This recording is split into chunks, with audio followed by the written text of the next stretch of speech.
आपलं प्रपंच आहे तो एक, आणि दुसरी गोष्ट म्हणजे हे कृष्णा नदीच्या माध्यमातून परमार्थ शोधून घेणं, परमार्थ साधणं, या दोन गोष्टी तुम्ही कशा पद्धतीने साधल्या? आपल्याकडचे जे संत लोक आहेत त्यात कोणी असं म्हणलेलं नाही की संसार करू नका. बरोबर. उलट संसार करावा नेटका, संसार नीट करा. प्रतापगडला ज्या वेळेला भेट होणार होती त्यावेळेला बरेच लोक, म्हणजे विशेषतः ब्रह्मवृंदाळे हे वाईच्या कृष्णा नदीत उभे होते आणि कृष्णेचं अनुष्ठान केलं. वाईला तर 7 घाटावरती 7 वेगवेगळ्या उत्सव होतात. कृष्णा हे विष्णू रूप आहे. बरोबर. वेण्णा जिचं नाव भद्रा आहे ती शिवस्वरूप आहे. दत्तप्रभूंची कृष्णामाई ही आवडती नदी आहे, त्यांचा निवास आहे औदुंबर आणि वाडीच्या ठिकाणी. तर याबद्दल तुम्ही काय सांगाल? म्हणजे नरसिंह सरस्वती, श्रीपाद श्रीवल्लभ या दोघांनी आपली अवतार समाप्ती कृष्णेकरतच केलेली आहे. बरोबर. ज्याला कर्दळीवन म्हणतो किंवा आपण पाताळगंगा म्हणतो, तिथं ते गेलेले आहेत आणि तिथून ते मग कर्दळी वनामध्ये गुप्त झालेले आहेत आणि त्याच ठिकाणी स्वामी समर्थांचा उदय झालेला आहे. 64 योगिनी दर्शनासाठी त्यांना नदीमध्ये घेऊन जात असायचे. 64 योगिनींचं देऊळ आहे. घेवड्याचा वेल तोडला आपल्या भक्ताकडचा आणि त्याला मोठा धनाचा हंडा मिळाला. ही हकीकतही तिथलीच आहे. तसा बिदरच्या बादशाचा सुद्धा गुरुचरित्रात उल्लेख येतो. बर. शेवटच्या अध्यायाकडे ज्या वेळेला आपण जातो की तो जो परीट होता तो पुढच्या जन्मामध्ये राजा होतो आणि तो त्यांना घेऊन जातो तिथं. आज सुद्धा बिदरच्या राजवाड्यात तुम्ही गेला तर एक आसन असं ठेवलेलं आहे की जिथं कुणाला बसू देत नाहीत. ते म्हणतात की इथं माझे गुरु बसलेले, ते नरसिंह सरस्वती. कृष्णेमध्ये आंघोळ करताना एक लाकडाचा मोठा ओंडका वाहत येत होता आणि त्याच्यातून त्यांना अनाहत नाद ऐकू यायला. त्यांनी तो ओंडका घेतला जवळ आणि मग त्यांच्या लक्षात आलं की यामध्ये कृष्णाबाई आहे. शेजघर आहे, शेजघरावरती तिथं गादी असती. शंकरांचं डमरू, त्रिशूळ ह्या सगळ्या गोष्टी तिथं ठेवलेल्या आहेत आणि सकाळी पाहाल तर ती गादी विस्कटलेली असते आणि बाकी सगळे ऋषीगण आणि दैवत हे नद्या होऊन वाहू लागले. जेथे जातो तेथे तू माझा सांगाती, चालविशी हाती धरून या. काही वेळेला मला साप आणि हे सुद्धा आडवे गेलेले आहेत. माझ्या बरोबर एक माणूस शेवटपर्यंत नव्हता. इतिहासामध्ये काय उल्लेख आहे की या परिक्रमेसंदर्भात पहिले कोणी केली होती परिक्रमा? इतिहासामध्ये कृष्णदेवराय म्हणून जे आपले हिंदू विजयनगरचं जे साम्राज्य होतं, जिथं कृष्णा नदी सागराला मिळते, अशा संदर्भात आम्हाला थोडीशी माहिती सांगा. की हा थोडा बेभरवशाचा किनारा, म्हणजे तिथं वादळ, वारे, मोठमोठ्या लाटा येणं अशा केव्हाही येऊ शकतात. नेहमीप्रमाणे झालं कुठे कृष्णा नदी, तुम्हाला कृष्णा नदी इथं नाही, ती तिकडे आहे म्हणा 10 किलोमीटरवर. तुम्हाला कृष्णा नदी दाखवतो, घेऊन जातो तिथं. तिथं असं झालेलं आहे की नजीकच्या काळामध्ये जवळजवळ 100 पेक्षा जास्त प्रवासी म्हणण्यापेक्षा तिथं भेट देणारी लोक ही मृत्यू पावलेली आहेत. तिथं जायला रस्ता नाही, वाहन जात नाही, येत नाही, काही नाही. जंगलाचे तीव्राचं जंगल होतं.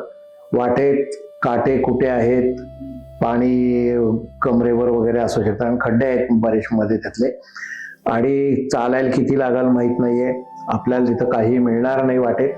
व आम्ही किती वेळ चालवायचा पत्ताच नाही. मोठं असं कृष्णाबाईचं पात्र ते समुद्राला मिळते. म्हणजे दोघे आपण जीवाशिवाची भेट म्हणतो तसं हे दोघे एकमेकात मिसळून गेलेले आहेत. आणि या सगळ्या कॅनव्हासवरती मी एक अतिशय मामूली ठिपका फक्त होतो. त्या ठिकाणी मी आज जायला लागलो, तो माझ्या बरोबर होता आणि साधारणपणे असं म्हणू की मी कमरे इतक्या किंवा थोडं अजून जास्त पाणी असेल तिथपर्यंत मी पोचलो आणि तेवढ्यात एक लाट आली आणि माझ्या पायाखालची वाळू सरकली. आपण आतापर्यंत युट्यूब वरती असंख्य प्रकारचे पॉडकास्ट बघितले असतील. त्यापैकी काही ऑथेंटिक इन्फॉर्मेशनवर असतील, तर काही केवळ मनोरंजनासाठी बनवलेले असतील. पण आज आपण ज्या विषयांबद्दल माहिती घेणार आहोत तो एक ऑथेंटिक विषय आहे. ज्यांनी स्वतः या कृष्णामाई परिक्रमेमध्ये सहभाग घेतला, त्यांनी ती यशस्वीरित्या पूर्ण करून दाखवली, अशा डॉक्टर मुरलीधर वारुंजीकर सरांसोबत आपण कृष्णा नदी परिक्रमा या संदर्भात चर्चा करणार आहोत. आतापर्यंत असंख्य भाविकांनी नर्मदा माईची परिक्रमा केलेली आहे. आपण सर्वांनी या संदर्भात ऐकलं देखील आहे. पण कृष्णा नदी परिक्रमा हा माझ्यासाठी सुद्धा एक नवीन आणि कुतूहलाचा विषय होता. आपण त्या संदर्भात डॉक्टर वारुंजीकर सरांसोबत चर्चा करणार आहोत आणि त्यांनी याच्यामधून स्पिरिच्युअली काय अनुभव घेतला, याच्यातनं त्यांना काय शिकता आलं, या संदर्भात सरांकडनं आपण माहिती घेणार आहोत. नमस्कार सर. नमस्कार. तर जसं मी आता सांगितलं की आतापर्यंत नर्मदा माईची परिक्रमा असंख्य भाविकांनी केलेली आहे, ऐकलेली आहे, त्याच्यावर पुस्तकं देखील आलेली आहेत. पण कृष्णा नदी परिक्रमा हा जो काही विषय आहे हा मी पहिल्यांदा तुमच्याकडनं ऐकला. आणि जेव्हा मी कोविडच्या दरम्यान तुमच्या त्या पोस्ट सगळ्या पाहिल्या तेव्हापासून मला कुतूहल मनामध्ये आहे की कशा पद्धतीने तुम्ही केलेली आहे. कृष्णा नदी सगळ्यांचा जिव्हाळ्याचा विषय आहे, कारण असंख्य धार्मिक स्थानं त्याच्याशी जोडली गेलेली आहेत. तर ही परिक्रमा करण्याची प्रेरणा आपल्याला कोणाकडनं मिळाली आणि कशी काय आपल्याला या संदर्भात स्फूर्ती मिळाली? नमस्कार ऋतुराज. मुख्य या विषयाला तुम्ही हात घातला, ही सगळ्यात चांगली गोष्ट केलेली आहे. श्री कृष्णाबाईचं मी स्तवन करतो आणि आपल्या या सादरीकरणाला आपण सुरुवात करूया. मनी आस सेवा तुझी ही घडावी, जगन मंगले तूच करवून घ्यावी, अखंडित हे कार्य निर्विघ्न व्हावे, अशी प्रार्थना त्वत्पदी नम्र भावे. जसं आता तुम्ही सांगितलं की मी कृष्णा परिक्रमा केली, कृष्णा नदीची परिक्रमा केली. मी त्याला यात्रा म्हणतो, कारण परिक्रमा ही साधारण नदी उजव्या बाजूला ठेवून आपण पूर्ण करतो. परंतु इथं मी फार कर्मठपणा ठेवलेला नाहीये. मी दोन्ही तीरावर गेलेलो आहे आणि याचा आनंद घेतलेला आहे, म्हणून कृष्णा परिक्रमा यात्रा असा मी शब्द वापरतो. दुसरं, हा जो तुम्ही शब्द वापरला की मी परिक्रमा केलेली आहे, या गोष्टीशी थोडा मी सहमत नाहीये. अशासाठी की जगन मंगले तूच करवून घ्यावी, ही कृष्णाबाईनं माझ्याकडनं परिक्रमा करवून घेतलेली. बरोबर. मी एक त्याच्यातलं प्यादा आहे म्हणा किंवा मी साधन आहे असं म्हणा, तर ही कृष्णाबाईनं परिक्रमा करून घेतली. आता याची प्रेरणा कुठून मिळाली, तर प्रेरणा कोण देणार? प्रेरणा कृष्णाबाईनंच दिलेली आहे. हे माझं मी भाग्य समजतो. माझा जन्म आणि कर्मभूमी ही सातारा आहे. साताराच्या जवळूनच कृष्णा नदी वाहते. इथं कृष्णा वेण्णा संगम माऊलीला झालेला आहे. आमचं मूळ गाव लिंब, ते कृष्णाकाठी. माझा आजोळ आरळे हेही कृष्णेकाठीच आहे. त्यामुळे कृष्णा नदीवर अनेकदा मी गेलेलो आहे, पोहलेलो आहे, अनेक वेळा गेलोय. रात्री अपरात्री सुद्धा मी कृष्णेवर गेलोय. त्यामुळं कृष्णा ही माझ्या मर्मबंधातली एक ठेव आहे. बरोबर. आणि कृष्णेचं वैभव बघावं, कृष्णा कुठून कुठं जाते, त्याच्या भोवती संस्कृती काय आहे, पिकं कुठली होतात, लोकांच्या भावना काय आहेत, कुठले उत्सव चालतात, त्याचा इतिहास काय आहे, हे सगळं जाणून घ्यावं, ही खूप दिवसापासून माझ्या मनामध्ये इच्छा होती. साधारण आपण असं धरलं की आता तुमचं ठराविक ध्येय काय आहे जीवनामध्ये, आणि त्यातून एकदा तुम्ही मोकळं झालात की तुम्हाला आवडतं काय ते करावं. अशा दृष्टीने मी थोडासा व्यवसायातून मुक्त झालो. आणि मग जसं आपण म्हणतो की चिंतन करत असताना माझ्या लक्षात आलं की साध्य काय आणि साधन काय. तर देह हे साधन आहे, देह हे साध्य नाहीये. माणसाची तिथं गल्लत होती. आणि साध्य काय आहे, तर ही कृष्णाबाईची भक्ती. ही कृष्णाबाई माझ्या मनात आहे आणि तिच्या बरोबरीनं आपण जावं. आणि चालविशी हाती धरून या, मला कृष्णाबाईनं धरून नेलेलं आहे. असं लोक म्हणतात मला की तुम्ही एकटे गेलेला होता, तुम्हाला भीती वाटली का? कृष्णा नदी ही कृष्णा आई आहे. आई आपल्या मुलाला कसा काही धोका देऊ शकेल, म्हणजे धोका दिलेला बघू शकेल, म्हणून ही कृष्णाबाईनं माझ्याकडनं करून घेतलेली आहे. हे प्रेरणास्थान. आणि त्याप्रमाणे बराच त्याचा काही अभ्यास करून आणि मी जायचं ठरवलं. आणि जसं आपण म्हणूया की अध्यात्मामध्ये तुम्ही कृष्णाबाईकडं 2 पावलं टाका, ती तुमच्याकडे 10 पावलं टाकेल. ती तुम्हाला बरोबर नेईल, ती तुमचा सगळं दाखवेल, करून येईल तुमच्याकडून. तुम्हाला या सगळ्या गोष्टीचा आनंद घ्यायचा आहे. आणि कृष्णाबाईचं वर्णन मी जसं आता तुम्ही सांगितलं असे बरे अनेक एपिसोड त्या भागामधून मी टाकलेले आहे. तर खरं सांगायचं तर ही माझी ताकद नाहीये. म्हणजे कृष्णाबाईचं वर्णन, संस्कृती आणि तिचं सगळं संपन्नता सांगावी, याच्यासाठी माझी प्रतिभा कमी पडेल. उपनिषदात जसं म्हणलेलं आहे की नेती नेती, म्हणजे मला सांगता येत नाही. सांगता येत नाही याचा अर्थ उपनिषदांना ते माहीत नाहीये असं नाहीये. बरोबर. पण त्यांची ताकद नाही सांगण्याची. तसं मी जे सांगतो तुम्हाला, यामध्ये मी जे काही सांगतो ते मला वाटलं ते सांगतो. बरोबर. खरं सांगायचं तर या सगळ्या गोष्टी अनुभवायच्या आहेत. ज्यांना उपरती होईल त्यांनी अवश्य जाऊन यावं. मी त्यांना काही त्यासाठी मदतही करू शकेन. ही साधारणपणे यामागची प्रेरणा आहे असं मी समजतो. बरोबर. आता तुम्ही आत्ता म्हणाला तसं की तुमचं लहानपणच कृष्णामाईच्या जवळ गेलेलं आहे, त्याच्यामुळे तुमचा लहानपणापासून कृष्णामाई आणि कृष्णामाईचे उत्सव तिच्या काठी साजरे होणारे हा एक जिव्हाळ्याचा विषय आहे. पेशानी तुम्ही स्वतः डॉक्टर आहात तरी सुद्धा जी काही स्पिरिच्युअल बाजू आहे ती तुम्ही योग्य पद्धतीने सांभाळली, तर या दोन्ही गोष्टींचा ताळमेळ तुम्हाला कसं काय ठेवता आला? म्हणजे एक आपलं प्रपंच आहे तो एक, आणि दुसरी गोष्ट म्हणजे हे कृष्णा नदीच्या माध्यमातून परमार्थ शोधून घेणं, परमार्थ साधणं, या दोन गोष्टी तुम्ही कशा पद्धतीने साधल्या? साधारणपणे आपण धार्मिक गोष्टींचा विचार केला तर या सगळ्या गोष्टी येतात. म्हणजे ब्रह्मचर्य, संसार म्हणजे गृहस्थाश्रम, वानप्रस्थाश्रम, संन्यासाश्रम, या सगळ्या येतात. पण मला असं वाटतं की आपल्याकडचे जे संत लोक आहेत त्यात कुणी असं म्हणलेलं नाही की संसार करू नका. बरोबर. उलट संसार करावा नेटका, संसार नीट करा असं त्यांनी सांगितलेलं आहे. आणि त्याच्या बरोबरीनच भगवंताचं नामस्मरण करा. हा फार मोठा गहन विषय आहे. त्याच्याबद्दल बोलायचं म्हणलं तर खूप काही बोलावं लागेल. परंतु तुमचा जो प्रश्न आहे की कृष्णा नदी काठचे उत्सव, त्या विषयाकडे आपण येऊया. आता रामदास स्वामींनी कृष्णाबाईची जी आरती रचलेली आहे त्याच्यामध्ये त्यांनी स्पष्ट म्हणलेलं आहे की सत्य त्रिगुणात्मक जडरूपधारी. तुम्हाला जर असं म्हणलं की तुम्हाला दैवत कुठलं समोर दिसावं, म्हणजे बा मला दत्त दिसावे, शंकर आहे, विष्णू आहे आणि कुणी असं दैवत आपल्या समोर आहे का? म्हणून रामदास स्वामी सत्य त्रिगुणात्मक जडरूपधारी कृष्णा हे दैवतच आहे तुमचं कृष्णाबाई. बरोबर. प्रत्यक्ष कृष्णाबाई तुमच्या समोर आहे. झालं असं की साधारणपणे अफजुल खानाने जेव्हा आक्रमण केलेलं आहे महाराष्ट्रावरती, आणि तो हिंदू धर्मावरही मोठा आघात होता, तुळजापूरला तोडफोड केलेली आहे, अनेक स्थानं भ्रष्ट केली, पंढरपूरला तो आलेला आहे, आणि त्यावेळेला शिवाजी महाराज हे वाईच्या भागामध्ये आहेत. बरोबर. त्यामुळं तो अफजुल खान तिकडे आला. अफजुल खानाची अजून एक गोष्ट अशी की अफजुल खान हा पूर्वी वाईचा सुभेदार होता. अच्छा. त्यामुळं त्याला तिथं पाठवलेलं होतं आणि त्यानं सांगितलं मी शिवबाला पकडून आणतो, असं त्याचं वाक्य आहे त्याच्यामध्ये. बरोबर. पुढं असं झालं की ही सगळी नासधूस ही जनता आपली सगळी बघत होती आणि लोकांना त्याच्यामध्ये मोठं संकट आहे हे लक्षात आलेलं होतं. तेव्हा शिवाजी महाराजांनी त्यांचे डावपेच खेळले आणि अफजुल खानाला प्रतापगडच्या इथं बोलवलं.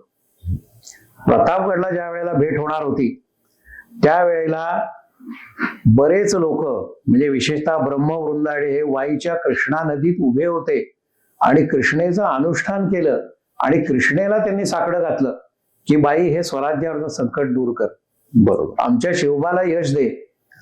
आणि शिवबानी अफजुल खानाचा वध केला आणि त्यानंतर जसं हे सगळ्यांना कळलं तसं त्यांनी शिवबांचा आणि कृष्णाबाईचा जय जयकार केला आणि उत्सवाला सुरुवात झाली. ती होती गीता जयंती, एकादशी होती. अच्छा. आणि त्यानंतर आलेल्या पौर्णिमेला वाईच्या जवळ बावधन आहे, तिथं उत्सव सुरू झाले. आणि कृष्णाबाईच्या उत्सवाची परंपरा महाबळेश्वरनं सुरू होती. वाईला तर 7 घाटावरती 7 वेगवेगळ्या उत्सव होतात. अच्छा. आता मी सांगितलं तसं बावधनला होतो, पुढं पांडेवाडी म्हणून वाईच्या जवळ आहे, त्या ठिकाणी सुद्धा उत्सव होतो कृष्णाबाईचा. लिंबला होतो, माहुलीला 2 उत्सव होतात, नरसोबावाडीला होतो, बहेबोरगाव म्हणजे कोळे नरसिंगपूर आपण म्हणू त्या ठिकाणी होतो. नंतर नरसोबावाडीचं तुम्हाला मी सांगितलं. आणि पुढेही उत्सव होतात. आणि याच्या पुढे ज्या वेळेला आपण विजयवाड्याला जातो त्यावेळेला तिथं कृष्णा पुष्कर आलू उत्सव. अच्छा. म्हणजे दर 12 वर्षांनी ज्या वेळेला कन्यागत येतं त्यावेळेला मोठा उत्सव कृष्णकाठी होतो आणि तो अतिशय बघण्यासारखा असतो. ही उत्सवाची पार्श्वभूमी आहे, याला इतिहास आहे. कृष्णेला आपण स्तवन करतो, तिचे उत्सव साजरे करतो, कारण हे हिंदू धर्मावरचं संकट शिवाजी महाराजांनी दूर केलेलं आहे. बरोबर. आता ज्या वेळेला आपण नदी काठची दैवत बघतो त्यावेळेला वाईला धोम या ठिकाणी सिद्धेश्वर आणि नरसिंह यांच्या मूर्ती तिथे आहेत. अतिशय सुंदर देऊळ आहे ते. नरसिंहाच्या मूर्ती दोन्ही स्वरूपात आहेत, म्हणजे शांत आणि उग्र नरसिंह हे दोन्ही आपल्याला तिथं बघायला मिळतात. मला खात्री आहे की आई जिजाबाईंनी ज्या वेळेला शिवाजी महाराजांना पुराणातल्या गोष्टी सांगितल्या त्यावेळेला नरसिंहाची गोष्ट त्यांनी आवर्जून सांगितलेली असणार आहे. ते शिवाजी महाराजांनी लक्षात ठेवलेलं आहे. आणि अफजुल खानाचं जसं नरसिंहानं हिरण्यकश्यपूचं पोट फाडलं तसं पोट फाडलेलं आहे वाघनख्यांनी. त्याचा कोथळा सगळा बाहेर काढलेला आहे आणि म्हणून आपल्याला हे लक्षात घ्यायला हवं की हा कृष्णाबाई हे नुसतं तशा पद्धतीनं दैवत आहे, ही उत्सव जे सुरू झालेले आहेत त्याच्या मागं पार्श्वभूमी आहे. शिवाजी महाराजांना जिजाबाईंनी शिकवलं ती पार्श्वभूमी आहे. आणि हा सगळा ज्या वेळेला भाग थोडा याच्याबरोबर रामदास स्वामींचाही उल्लेख करणं गरजेचं आहे बरोबर की रामदास स्वामींची कृष्णा नदी ही अतिशय आवडती नदी आहे. बरोबर. ज्या ठिकाणी महाबळेश्वरला कृष्णा नदीचा उगम होतो त्या ठिकाणी रामदास स्वामींचा मठ आहे. बरोबर. ते जे जंगल आहे त्या ठिकाणी असं म्हणलं जातं की शिवाजी महाराजांनी वाघिणीचं दूध जे काढलं रामदास स्वामींसाठी ते त्या जंगलात काढलेलं आहे, महाबळेश्वरच्या जंगलात. अच्छा. आता प्रश्न असा असतो की काय असं निघेल का वाघिणीचं दूध, हा श्रद्धेचा प्रश्न आहे. म्हणजे आपल्या गुरुसाठी आपण मागितलेलं आहे त्यामुळं त्यांनी काढलं.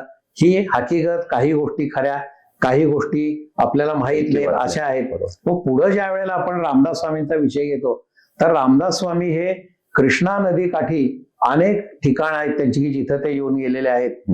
तर एका अर्थाने म्हणे रामदास स्वामी हे नुसते धार्मिक संत नाहीयेत, तर उलट त्यांनी भक्ती आणि शक्ती हा संगम एकत्र केलेला आहे.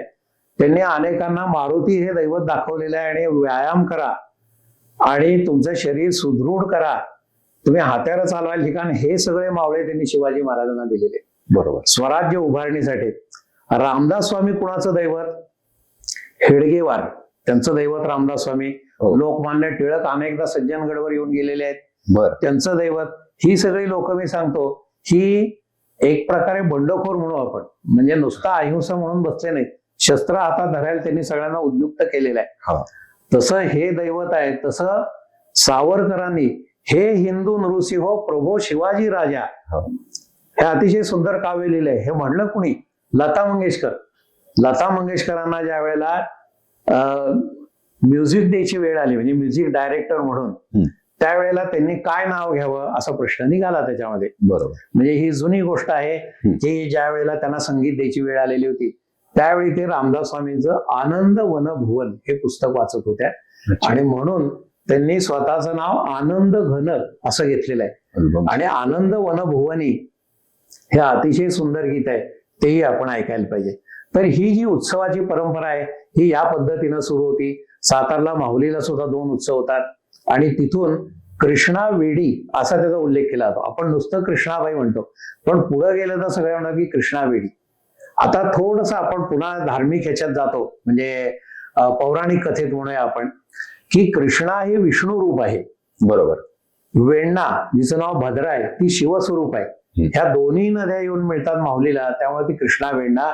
आणि त्या संगमाच्या काठी कृष्णा वेणी असं एकत्रित मंदिर, म्हणजे 2 दैवत त्या ठिकाणी एकत्र आहेत आणि ते मंदिर आपल्याला बघता येतं. अशीच नदी ज्या वेळेला पुढं कराडला जाते त्यावेळेला तिथं कोयना मिळते. बरोबर. कोयना म्हणजे कुकुदवती, ती ब्रह्मस्वरूपिणी आहे. ती कराडला ज्या वेळेला मिळते तो त्रिवेणी संगम म्हणून आपण, त्यावेळेला तिन्ही नद्या एकत्र आल्यामुळं सत्य त्रिगुणात्मक, म्हणजे त्रिगुण सगळे तिथं आलेले आहेत. बरोबर. आणि ती म्हणून मग ते एका अर्थानं दत्तांची सुद्धा आवडती नदी आहे. त्याबद्दलही आपण पुढे बोलूया. तर ही थोडी त्याच्यातली प्रेरणा, ह्या थोड्याशा काही कथा आणि ही याची पार्श्वभूमी आणि उत्सवाची पार्श्वभूमी ही सुद्धा माझी परिक्रमा करण्यासाठी कारणीभूत ठरली असंही म्हणायला हरकत नाही. ओके. आपण पुढच्या प्रश्नाकडे वळूया. तर मला वैयक्तिक उत्सव जो आहे तो जास्त आवडतो, जो स्पिरिच्युअल धार्मिक आहे. तर आपण जो काही कृष्णाकाठचा उत्सव अनुभवलेला असेल त्याच्या संदर्भात की तिकडची परंपरा, तिकडचं वैशिष्ट्य या संदर्भात थोडीशी माहिती. कृष्णाबाईचे उत्सव हे निरनिराळ्या वेळी मुद्दाम घेतले जातात, म्हणजे 2 उत्सव एकाच वेळी येऊ नयेत या दृष्टीने त्याच्या तिथी ठरवल्या गेलेल्या आहेत. कृष्णाबाईची मूर्ती ही साधारणपणे उत्सवामध्येच दर्शनासाठी बाहेर घेतली जाते, बाकीच्या वेळेला ती दर्शनासाठी उपलब्ध नसते शक्यतोवर असं म्हणू आपण. साधारणपणे उत्सवाच्या ज्या परंपरा आहेत त्यामध्ये कृष्णाबाईची प्रतिष्ठापना हा एक भाग येतो त्याच्यामध्ये. त्याच्याबरोबर मग तुमचं लघुरुद्र आहे, पवमान आहे, श्रीसुक्त आहेत, स्वाहाकार होतात, त्याच्यामध्ये कीर्तन होतात, गाणी होतात, या सगळ्या गोष्टी होतात. आणि त्याच्याबरोबर ज्याला बोलीभाषेत आपण भंडारा म्हणतो त्याला प्रेजन म्हणतात. प्रेजन म्हणजे प्रसाद म्हणून आपण, तो सगळ्या गावाला मिळतो. याच्याबद्दल मी जसं आता सांगितलं की परिक्रमा मी जी केली किंवा कृष्णेच्या बरोबरीने गेलो, याचा मूळ उद्देश असा होता की शेजारी जे लोक राहतात त्या लोकांना कृष्णाबाई बद्दल काय वाटतं हा किंवा उत्सव परंपरेबद्दल त्यांना काय वाटतं हा आणि त्याच्यामध्ये आपली काय निरीक्षणं राहतात त्याच्यामध्ये. बरोबर. जसं आता महाबळेश्वरनं नदी खाली येते, हा. जोर या गावात येते. दुसरं असं की या ठिकाणांना मी अनेकदा भेटी दिल्या, म्हणजे परिक्रमा केली ना आता संपला असं होत नाही. अजूनही मला कृष्णेकाठी जाऊन 30 ठिकाणं आणि त्याच्यातून अजून नवीन माहिती कळत जाते. हा जोरला गेल्यानंतर लोकांनी सांगितलं इथून वरून कृष्णाबाईनं उडी टाकलेली हा आणि ती कड्यावरनं खाली येते. हा या सगळ्या मोसमातल्या नद्या आहेत. बरोबर. मोसमी नद्या असल्यामुळं त्याला पावसाळ्यात म्हणजे श्रावण महिन्यातच कृष्णा नदी बघायला जावं लागतं. बरोबर. इतर वेळेला तो भाग कोरडा राहतो. मग मोठे जलाशय म्हणजे तुमचा धोम आणि बलकवडी हे दिसतात वगैरे. तो विषय आपण त्याच्यातला थोडा बाजूला घेऊया. तर कृष्णा नदी ज्या वेळेला आपलं कृष्णाबाई ज्या वेळेला मूर्तीची प्रतिष्ठापना करण्यासाठी आणली जाते त्यावेळेला ती पालखीतून येते. अच्छा. चौऱ्या डाळल्या जातात, अब्दागिरी घेऊन लोक उभे असतात, अच्छा. कृष्णेचा जय जयकार करतात, आरती करतात. आपण वाजंत्री म्हणून म्हणजे ढोल ताशे हे सगळे त्याच्यामधून कृष्णाबाई मंडपामध्ये येते. मंडप आधीच तयार केलेले असतात म्हणजे आधी करावे लागतात. वाई आणि काही ठिकाणी ज्या वेळेला विचारलं मी त्यावेळी लोकांनी सांगितलं की पूर्वीचा काळ असा होता की तुम्हाला उत्सवासाठी काय लागणार आहे ह्याची तुम्ही एक यादी करायची की मला 2 हंडे पाहिजेत, मला 100 ताटं पाहिजेत, मला इतक्या वाट्या पाहिजेत किंवा आणि काही पाहिजे. आणि या सगळ्या याद्या म्हणले कृष्णेकाठी नेऊन ठेवायची. हा. अच्छा. दुसऱ्या दिवशी सकाळी बघितलं तुम्ही की यादीप्रमाणे सगळे भांडे आणि सामान तिथं आलेलं असायचं. हो. हा श्रद्धेचा भाग आहे. हो. आणि ज्या वेळेला कृष्णेचा सगळा उत्सव संपेल त्यावेळेला त्याप्रमाणे तुम्ही ते तिथं नेऊन ठेवायचं. दुसऱ्या दिवशी तुम्हाला तिथं काही दिसणार नाही. म्हणजे कृष्णाबाई असं सगळं सोय लावते. हा कृष्णाबाई सगळं करून घेते आणि करवून घेते असं म्हणू आपण त्याच्यामध्ये. Yes. आता उत्सवामध्ये सुद्धा कसं आहे की त्या याची परंपरा आणि त्याचं वैभव फार मोठं आहे. फार मोठं म्हणजे हांड्या झुबरं लावलेले आहेत, कनाती बांधलेले आहेत, आतले खांब आहे ते. तो जवळजवळ मंडप आहे तो 50 फूट उंच मंडप असे बऱ्याच ठिकाणी. पुन्हा कृष्णाबाईचं सिंहासन आहे म्हणजे दगडी सिंहासन वेगळं, त्याच्यावर अजून एक सिंहासन मग अजून वेगळं करून बरं. त्याच्यामध्ये कृष्णाबाईची प्रतिष्ठापना आहे. अच्छा. कडेनं कनाती सोडलेल्या आहेत. अच्छा. ज्या वेळेला काही गोष्टी विशेषतः कीर्तन वगैरे होतं तेव्हा भालदार चौकदार चांदीच्या काठ्या घेऊन तिथे उभे असतात. त्यांचे तंग तुमानी वेश असतात, शिंदेशाही पगडी लावलेली असती आणि ते कृष्णाबाईला मुजरा करून कृष्णाबाई महाराज की जय असं फार मोठी ललकारी देतात ते. आणि मग त्यावेळी हे उत्सव होत असत. ज्या वेळेला वीज नव्हती आलेली त्यावेळेला गॅस बत्त्या होत्या, कंदील असायचे. बरोबर. मग त्या बुवांना घेऊन हे 2 जण खालती यायचे आणि मग त्यांचं कीर्तन जे सुरू व्हायचं ते सुद्धा रात्री 9-10 सुरू झाल्यानंतर पहाटेपर्यंत ही कीर्तनं चालायची. त्या काळी मनोरंजनाची वेगळी सोय नसल्यामुळं खूपशे गावकरी त्या ठिकाणी येऊन बसायचे. बरोबर. आणि अशा पद्धतीनं कृष्णा नदी काठी बहुतेक ठिकाणी हे घाट आहेत तिथंच हे उत्सव होतात. आणि मग त्याच्या बरोबरीनं मी मगाशी सांगितलं तसं भागवत वाचन, भागवताचा सप्ताह पूर्णपणे करणं, नंतर त्याच्यावरती अभिषेक. आता अभिषेकाला कृष्णाबाईची मूर्ती घेत नाही. ज्या ठिकाणी कृष्णाबाई पासून ही ठिकाणं दूर आहेत त्या ठिकाणी कृष्णाबाईचं पाणी एका गिंडीत आणलं जातं. विशेषतः आम्ही बावधन बद्दल बोलतो, वाईच्या पुढच्या बाजूला येतं. मग तिथं ती गिंडी ठेवायची आणि ती कृष्णाबाई आणि कृष्णाबाईची मूर्ती याची पूजा करायची आणि पूजेच्या वेळेला ती गिंडी घेऊन तिच्यावरती अभिषेक करणं हा त्याच्यातला भाग राहतो. मग 21 सत्यनारायण वगैरे ह्या सगळ्या धार्मिक गोष्टी होतात. विशेषतः पहिल्या दिवशी संध्याकाळी मंत्र जागर व्हायचा. अच्छा. अजूनही बऱ्याच ठिकाणी होतो. आपण जसं म्हणतो ऋग्वेद, सामवेद, यजुर्वेदी, मग इकडे ऋग्वेदी बसलेत, इकडे यजुर्वेदी बसलेले आहेत आणि त्यांचं जे मंत्र जागर आहे तो अतिशय सुंदर आणि ऐकण्यासारखा अजूनही असतो. त्या संध्याकाळी मग या लोकांना डाळपणं दिलं जातं म्हणजे जे ऋत्विज आलेले आहेत त्या सगळ्यांना. आणि स्त्रियांसाठी हळदी कुंकवाचा कार्यक्रम असतो. स्त्रियांचाही सहभाग याच्यामध्ये मोठा असतो. आणि या तिथी आणि त्याच्यात काय काय गोष्टी व्हाव्यात हे ठरलेलं असतं त्याच्यात. बरोबर. ज्यावेळी कृष्णाबाईची उत्थापना होती त्यावेळी कृष्णेची आरती केली जाते.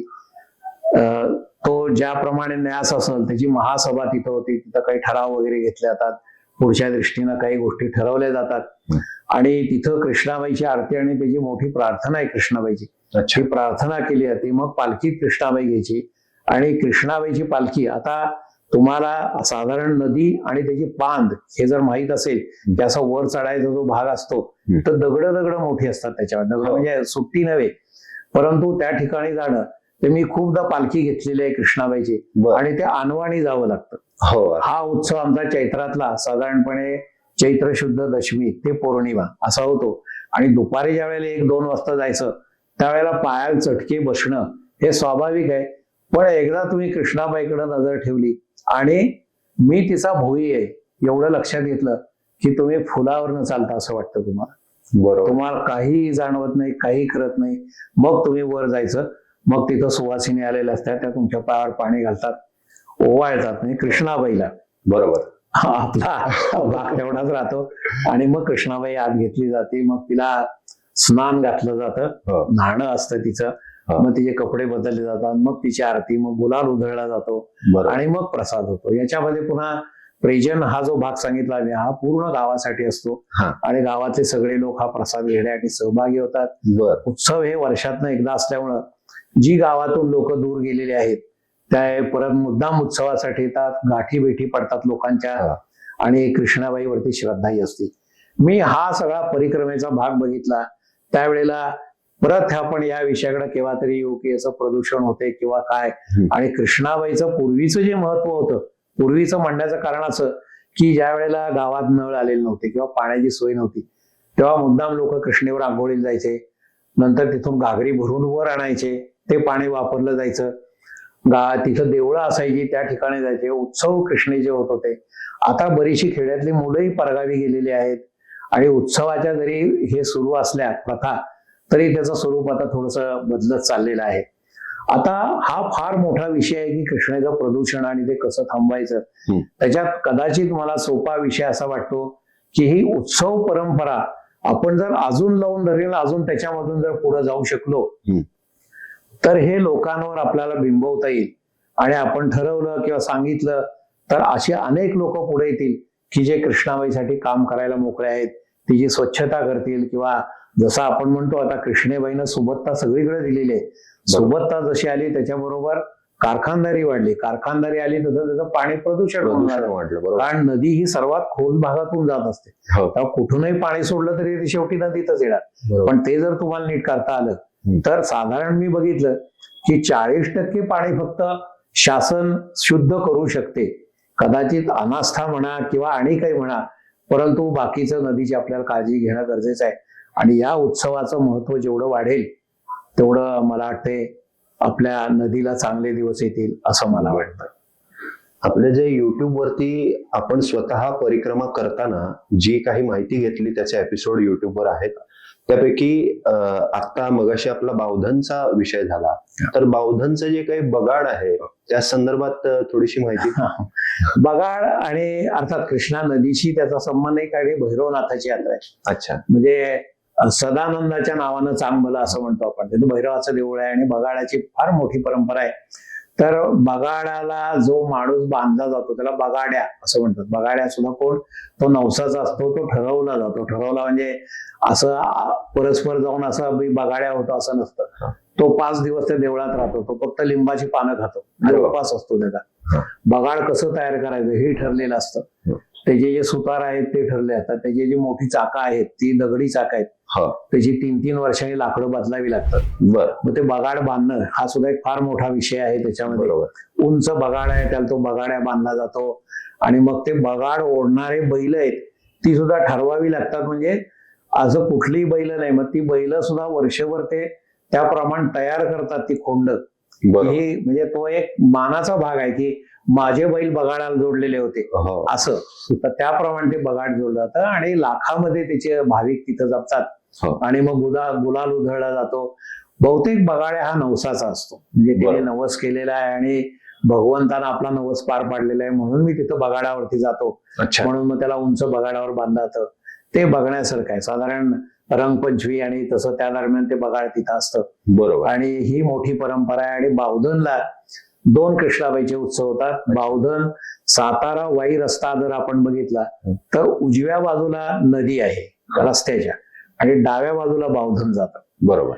तर उजव्या बाजूला तिथं खेरांचं अतिशय सुंदर असं शंकराचं देऊळ आहे, कलाकुसर आणि हे सगळं बघण्यासारखं आहे. पूर्वी कृष्णाबाईचा उत्सव तिथं होत असे, परंतु कालांतरानं आता तो गावात आलेला आहे आणि तिथून हे भरून आणतात ते कृष्णाबाईचं पाणी आणि तिथे उत्सव करतात. तसंच त्याच्यापुढं कुडाळ म्हणून, आता कुडाळला खरं कृष्णा नदी नाहीये, तिथून जी कुडाळी नदी वाहते, कुडाळी हे कुडाळ गावातून गेली म्हणून मूळ तिचं नाव निरंजन आहे. अच्छा. ती पुढं खडकी म्हणून गाव आहे, त्या ठिकाणी तिचा संगम होतो. कृष्णेच्या उपनद्या याच्यावर आपण परत केव्हा तरी बोलू. तिथं सुद्धा ते संगमावरचं कृष्णेचं पाणी आणतात आणि तो उत्सव कुडाळमध्ये साजरा होतो. अशी उत्सवाची मोठी परंपरा आहे आणि या दृष्टीनं उत्सवाचं जर पुनरुत्थान झालं तर कृष्णाबाईला आणि मला आणि सगळ्यांनाच आनंद होईल असं मला वाटतं. बरोबर. कृष्णेकाठी असंख्य देवी देवतांची मंदिरं आहेत. त्याच्यापैकी बहुतांश शिवशंकराची मंदिरं आहेत, कृष्णामाईची मंदिरं आहेत, नरसिंहाची मंदिरं आहेत, दत्तप्रभूंची मंदिरं आहेत. दत्तप्रभूंची कृष्णामाई ही आवडती नदी आहे, त्यांचा निवास आहे औदुंबर आणि वाडीच्या ठिकाणी. तर याबद्दल तुम्ही काय सांगाल? कृष्णा काठची मंदिरं हा एक फार मोठा विषय आहे. आपण ज्या वेळेला उगमापासून सुरू करतो, उगमापासून ज्या वेळेला सुरू करतो त्यावेळेला तिथं पंचगंगा मंदिर आहे. 5 नद्यांचे उगम झालेले आहेत. बरोबर. त्या ठिकाणी अतिबळ आणि महाबळ आहे.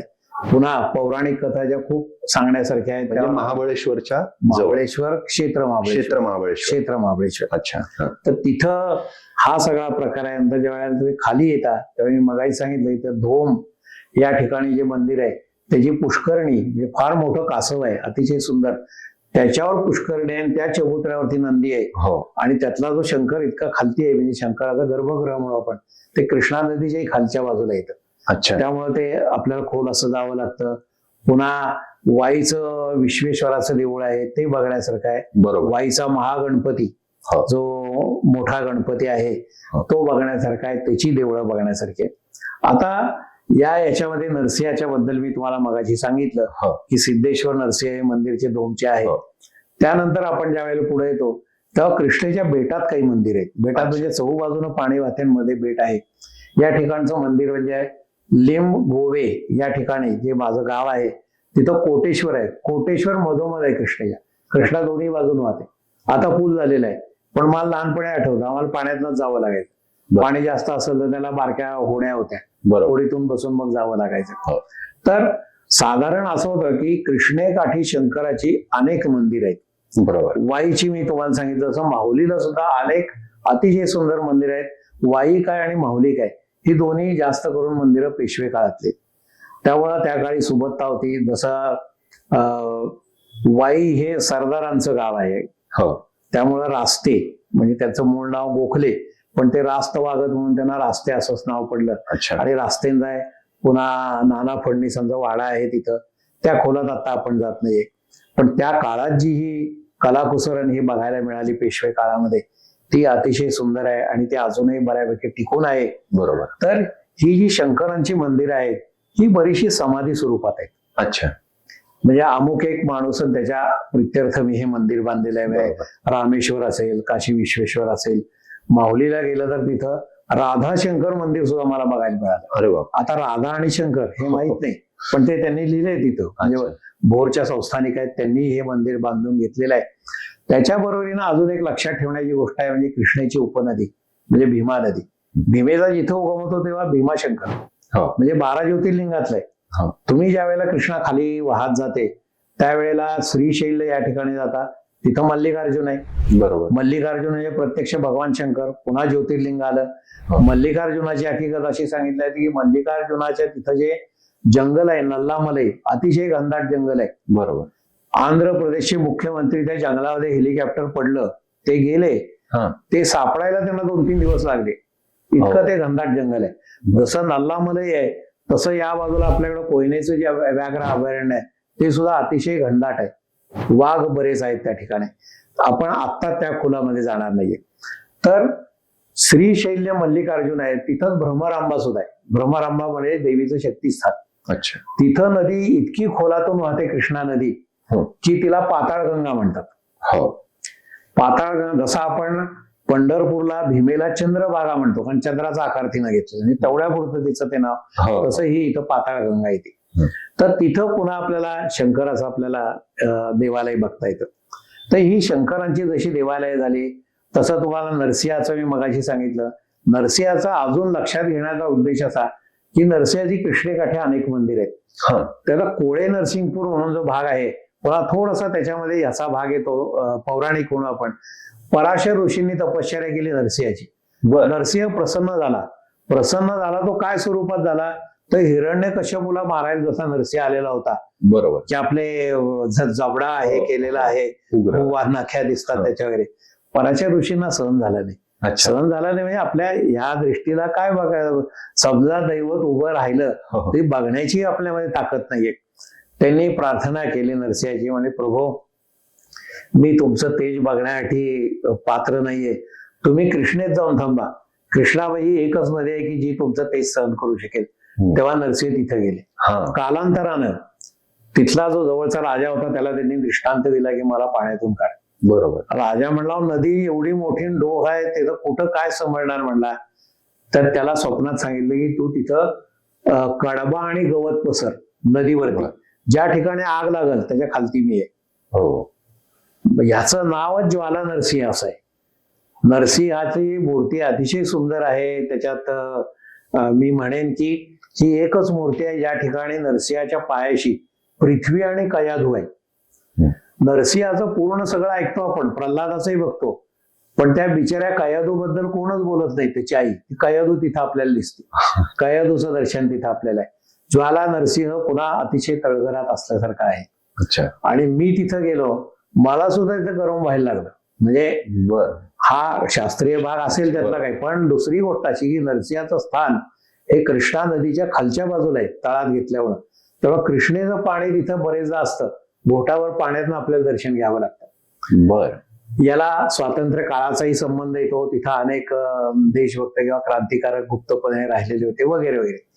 तसा नरसिंह आहे. तसं शूरपाली म्हणून कर्नाटकात आहे, तिथं कृष्णेकाठी नरसिंह आहे. शूरपालीची हकीकत अशी आहे की ज्या वेळेला गंगेमध्ये अनेकांनी स्नान केलं आणि आपली पापं धुतली, तेव्हा गंगा मलिन झाली. ती भगवंतांना शरण गेली, शंकरांना. प्रभू म्हणले मी काय करू, मी मलिन झालेले आहे. शंकरांनी सांगितलं की अगं तुझ्या आईकडे जा. कृष्णाबाई आई का, तर ज्या वेळेला पृथ्वीचा जन्म झालेला आहे तेव्हा तो लोह गोळा होता, तप्त गोळा होता. त्या लोह रसातून किंवा लावा रसातून सह्याद्री निर्माण झाला. नंतर पृथ्वी आकसली, तसे सगळे घड्या पडल्या आणि हे सगळे डोंगर निर्माण झाले. त्याच्यातून उगम पावलेली कृष्णा ही आद्य नदी पश्चिम घाटाला सुरू होते, पूर्व घाटाला मिळते. तिला या सगळ्या उपनद्या मिळतात. नंतर हिमालय निर्माण झाला, तेव्हा गंगा, यमुना, ब्रह्मपुत्रा, शरयू या सगळ्या अलीकडच्या नद्या. बरोबर. तेव्हा कृष्णा त्यांची आई. हो. त्यांनी सांगितलं आईला भेट. गंगा तिथं आली आणि तिला सांगितलं की सुपानी दान कर. शूर्प म्हणजे सूप. अच्छा.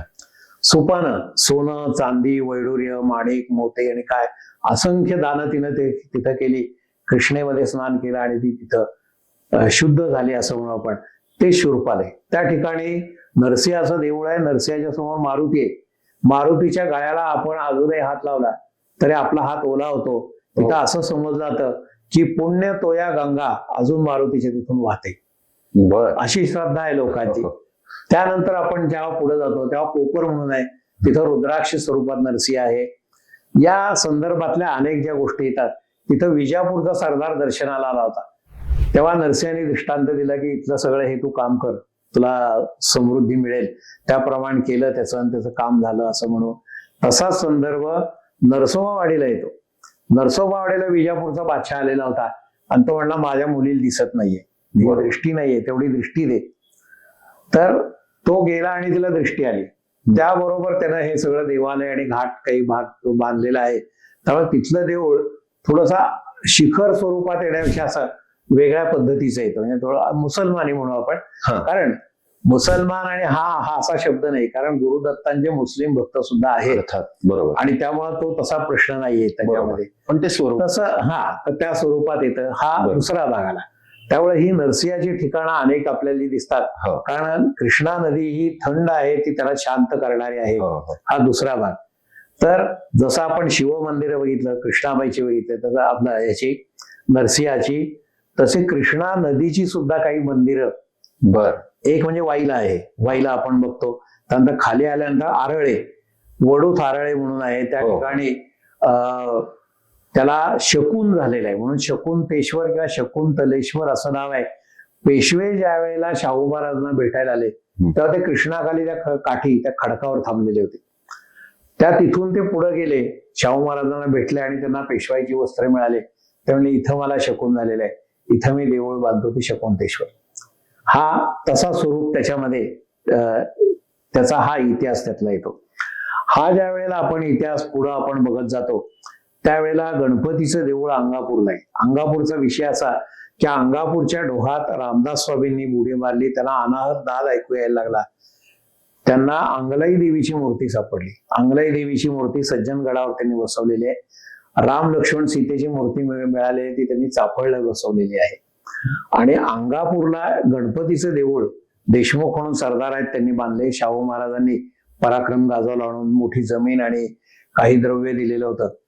अंगापूर हे एकच गाव असं आहे की ज्या गावामध्ये भाद्रपदात गणपतीच बसवला जात नाही. अच्छा. कारण हाच आमचा गणपती. बर. मोरया घ्या दोरया म्हणून ते उत्सव साजरा करतात.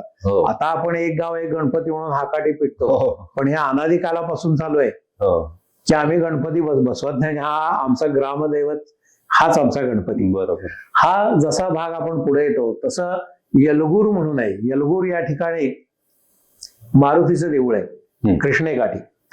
यलगुरूच्या मारुती समोर तुम्ही बसायचं. अर्थात ही गोष्ट खरी आहे, श्रद्धा पाहिजे, तुम्ही मारुतीकडे बघा. तुम्हाला एक क्षण असा येईल की तुमच्याशी मारुती बोलेल काय असं वाटतं. इतकं सुंदर ते ठिकाण आहे. हा जसा आपण भाग बघतो तसं ज्या वेळेला कर्नाटक सुरू होतं त्याला खिद्रापूर म्हणून गाव आहे. खिद्रापूर या ठिकाणचं अप्रतिम कलाकुसर आहे. पुन्हा त्या खोलात जात नाही. पुन्हा ही पौराणिक कथा आहे सती आणि शंकर आणि वीरभद्र नंदी वगैरे, पण ते अप्रतिम देऊळ आहे कृष्णाकाठचं. हे सुद्धा बघण्यासारखं आहे. आता मगाशी जसा आपण उल्लेख केला की दत्तांची आवडती नदी आहे, त्यावेळेला श्रीपाद श्रीवल्लभ आपण प्रथम अवतार ज्या वेळेला बघतो त्यावेळेला ते कुरवपूरला राहिलेले आहेत. बरोबर. कुरवपूर हे सुद्धा बेट आहे, चहू बाजूने कृष्णा नदी वाहती. कुरवपूर ही श्रीपाद श्रीवल्लभ यांची कर्मभूमी आहे. तिथे त्यांनी तपश्चर्या केलेली आहे. लोक चुकीनं म्हणतात समाधी, समाधी चूक आहे. समाधी नाही, त्यांनी अवतार समाप्ती म्हणजे नरसिंह सरस्वती श्रीपाद श्रीवल्लभ या दोघांनी आपली अवतार समाप्ती कृष्णेकतच केलेली आहे. बरोबर. ज्याला कर्दळीवन म्हणतो किंवा आपण पाताळगंगा म्हणतो तिथं ते गेलेले आहेत आणि तिथून ते मग कर्दळी वनामध्ये गुप्त झालेले आहेत आणि त्याच ठिकाणी स्वामी समर्थांचा उदय झालेला आहे. त्या स्वरूपामध्ये स्वामी समर्थ पुढे आलेले आहेत. तर कुरवपूर एक. दुसरं ज्या वेळेला दुसरा अवतार नरसिंह सरस्वती येतो तेव्हा भारत भ्रमण करून ते आले. सुरुवातीला त्या औदुंबर या ठिकाणी आले कृष्णेकाठी. औदुंबरला आले त्यावेळेला चातुर्मास सुरू होता, त्यामुळे 4 महिने तिथे ते राहिले. बरोबर. तर आता आपण औदुंबर पर्यंत आलो आहोत. आता ज्या पद्धतीने औदुंबरच्या सोबतच नरसिंह सरस्वतींची नरसोबाची वाडी तिथं देखील कृष्णामाई आहे आणि तिथं देखील कृष्णामाईचं अनन्यसाधारण महत्व आहे. तर त्या संदर्भात तुम्ही काय सांगाल? साधारण मी मगाशी जसं सांगितलं की चातुर्मासामध्ये जी संन्यासी लोक आहेत म्हणून आपण ती चातुर्मासात एका ठिकाणी आली की ते बाहेर जात नसतात. बरोबर. तसं नरसोबावाडीला नरसिंह सरस्वती राहिलेले आहेत, ह्याला औदुंबरला, आणि त्यानंतर कृष्णाकाठानं ते नरसोबावाडीला आले. नरसोबावाडीला मोठं जंगल होतं, नदीच्या पलीकडे अमरापूर आहे. ती हकीकत सगळी गुरुचरित्रात येते. 64 योगिनी दर्शनासाठी त्यांना नदीमध्ये घेऊन जात असत. ते 64 योगिनींचं देऊळ आहे. घेवड्याचा वेल तोडला आपल्या भक्ताकडचा आणि त्याला मोठा धनाचा हंडा मिळाला. ही हकीकतही तिथलीच आहे. ज्या वेळेला या सगळ्या गोष्टी बघतो तेव्हा एक गोष्ट लक्षात घेऊ की त्या ठिकाणी 12 वर्ष तपश्चर्या केलेली दत्तांनी. आणि कृष्णा नदी हा ज्या वेळेला आपण विषय घेतो तेव्हा महाबळेश्वर वाई हे कृष्णेचं मुख आहे. नरसोबावाडी हे हृदयस्थान आहे. किंबहुना नरसोबावाडीला दत्तांची राजधानी मानलं जातं. बरं. पुढे ज्या वेळेला आपण कुरवपूरला येतो त्यावेळेला ते नाभिस्थान आहे आणि विजयवाडा हे कृष्णेचं पादस्थान आहे. हा साधारण कृष्णेचा एक भाग त्याच्यात लक्षात घेऊया. आणि नरसिंहवाडी या ठिकाणी अनेक चमत्कार झालेले आहेत. गुरुचरित्रावरचं एक पुस्तक माया बघण्यात आलं की गुरुचरित्र किती खरं किती खोटं. बर. त्यावेळेला जसं आपण म्हणतो की काही गोष्टी ह्या धार्मिक किंवा पौराणिक आहेत त्याबद्दल आज सांगणं अवघड आहे, पण हा काळ थोडासा अलीकडचा येतो गुरुचरित्रातला. कारण मी जसं विजापूरच्या बादशाचा उल्लेख येतो तसा बिदरच्या बादशाचा सुद्धा गुरुचरित्रात उल्लेख येतो. बर. शेवटच्या अध्यायाकडे ज्या वेळेला आपण जातो हा. की तो जो परीट होता तो पुढच्या जन्मामध्ये राजा होतो हो. आणि तो त्यांना घेऊन जातो तिथं. आज सुद्धा बिदरच्या राजवाड्यात तुम्ही गेला तर एक आसन असं ठेवलेलं आहे की जिथं कुणाला बसू देत नाहीत. ते म्हणतात की इथं माझे गुरु बसलेले आहेत. ते नरसिंह सरस्वती. अरे वा. हा उल्लेख ह्या कृष्णा नदीच्या अनुषंगाने आला. जसं आपण अनेक अवतार धरतो म्हणजे गुरुस्थानची लोक, त्यावेळेला वासुदेवानंद सरस्वती म्हणजे टेंबे स्वामी बरोबर. हे ज्या वेळेला औदुंबरला आलेले होते, ह्याला औदुंबर नाही नरसिंहवाडीला, तेव्हा नरसिंहवाडीला कृष्णेमध्ये आंघोळ करताना एक लाकडाचा मोठा ओंडका वाहत येत होता आणि त्याच्यातून त्यांना अनाहत नाद ऐकू यायला लागला. त्यांनी तो ओंडका घेतला जवळ आणि मग त्यांच्या लक्षात आलं की यामध्ये कृष्णाबाई आहे. अरे वा. त्यांनी त्याच्यामधून कृष्णाबाईची मूर्ती बनवली आणि तिथं कृष्णेचा उत्सव सुरू झाला. बर. हे जे सगळे कृष्णाबाईचे उत्सव म्हणजे ठिकठिकाणी होतात, सर्वात मोठा म्हणजे 15 दिवसाचा उत्सव हा नरसोबावाडीला होतो. बर. हे त्याच्यातलं महत्व त्यातलं.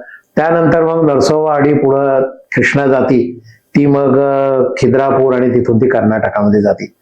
नरसोबावाडीला अनेक लोक येतात दर्शनासाठी, तिथं अन्नछत्र आहे वगैरे वगैरे. तर ही जशी एक बाजू, तसं आपण कुरवपूर बद्दल बोललेलो आहे. बरोबर. की तिथं त्यांनी तपश्चर्या केली आणि पाताळ गंगेमध्ये अवतार समाप्ती हे श्रीपाद श्रीवल्लभ आणि नरसिंह सरस्वती या दोघांनी केलेले हे आपण पाहिलेलं आहे. बरोबर. पुढचा प्रश्न. आतापर्यंत आपण ऐतिहासिक महत्व पाहिलं कृष्णामाईचं, तर मायथॉलॉजिकली तुम्ही परिक्रमा करत असताना तुम्हाला कुठली गोष्ट भावली मनाला?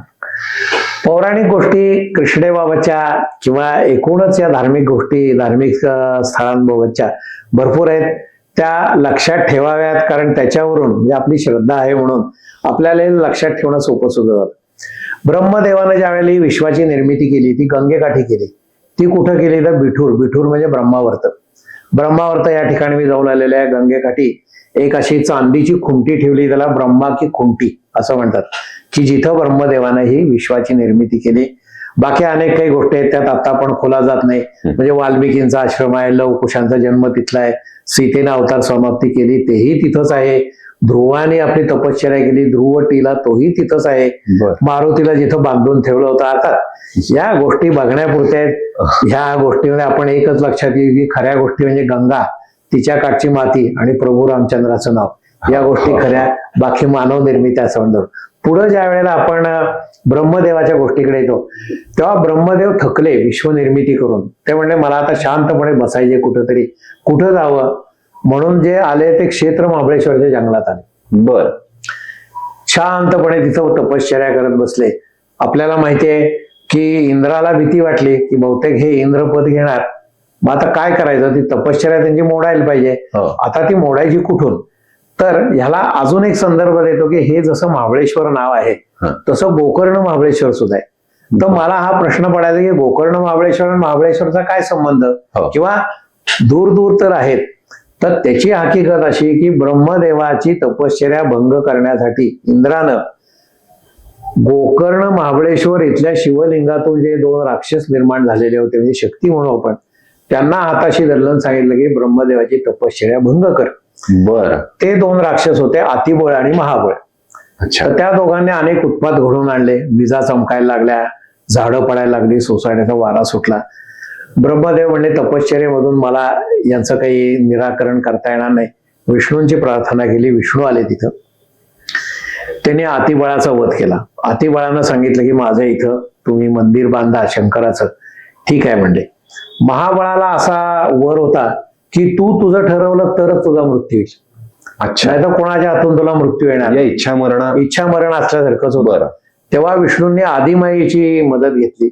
आदिमाया तिथे ज्या वेळेला महाबळासमोर येऊन उभी राहिली त्यावेळेला तो तिच्यावर मोहित झाला आणि म्हणला की तुला काय पाहिजे.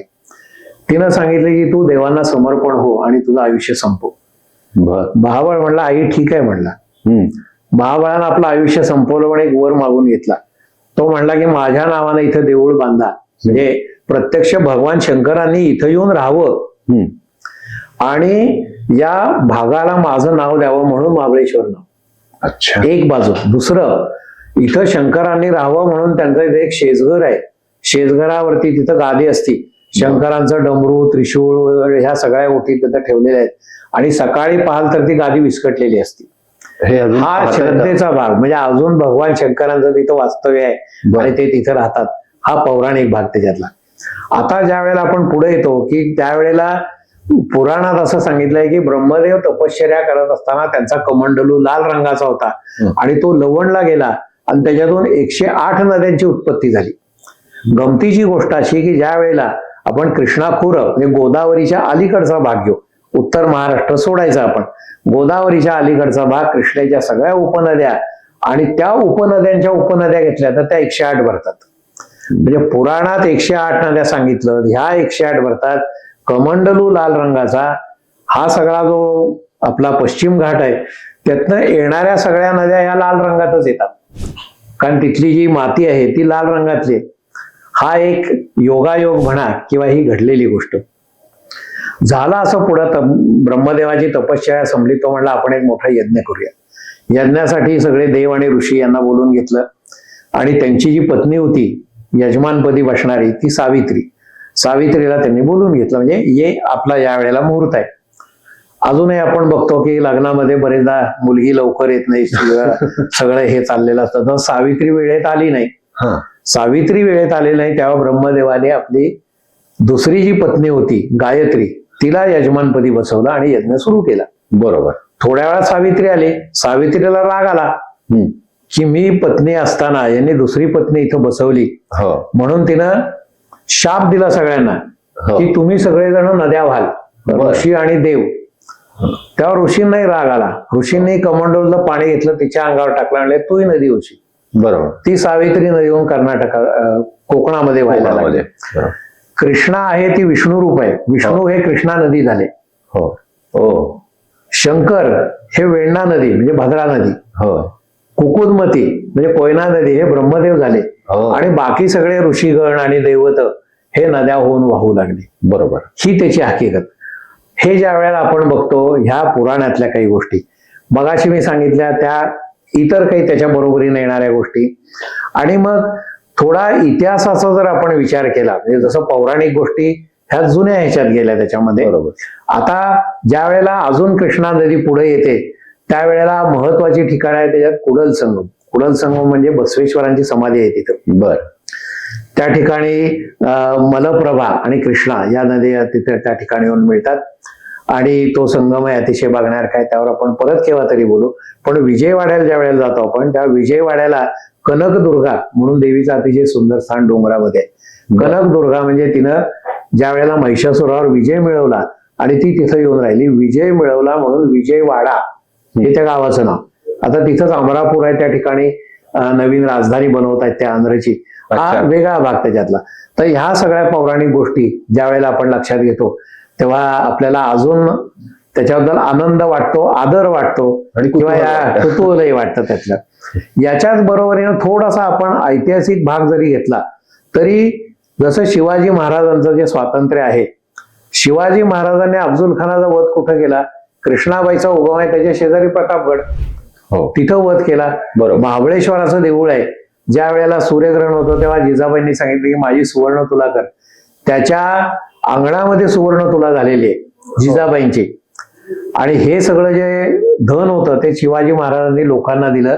लोकांनी सांगितलं महाराज हे स्वराज्यासाठी धन तुम्ही परत घेऊन जा, आम्हाला नको हे. हा शिवाजी महाराजांचा आपल्या लोकांचा सुद्धा मोठेपणा. अर्थात. बरोबर. शिवाजी महाराजांनी स्वराज्याची शपथ घेतली कुठं? रायरेश्वरला. रायरेश्वर कुठं? वाईच्या शेजारी डोंगर आहे रोहिडेश्वराचा, त्या ठिकाणी शपथ घेतली. अफजल खान व तिथला हे तिथला.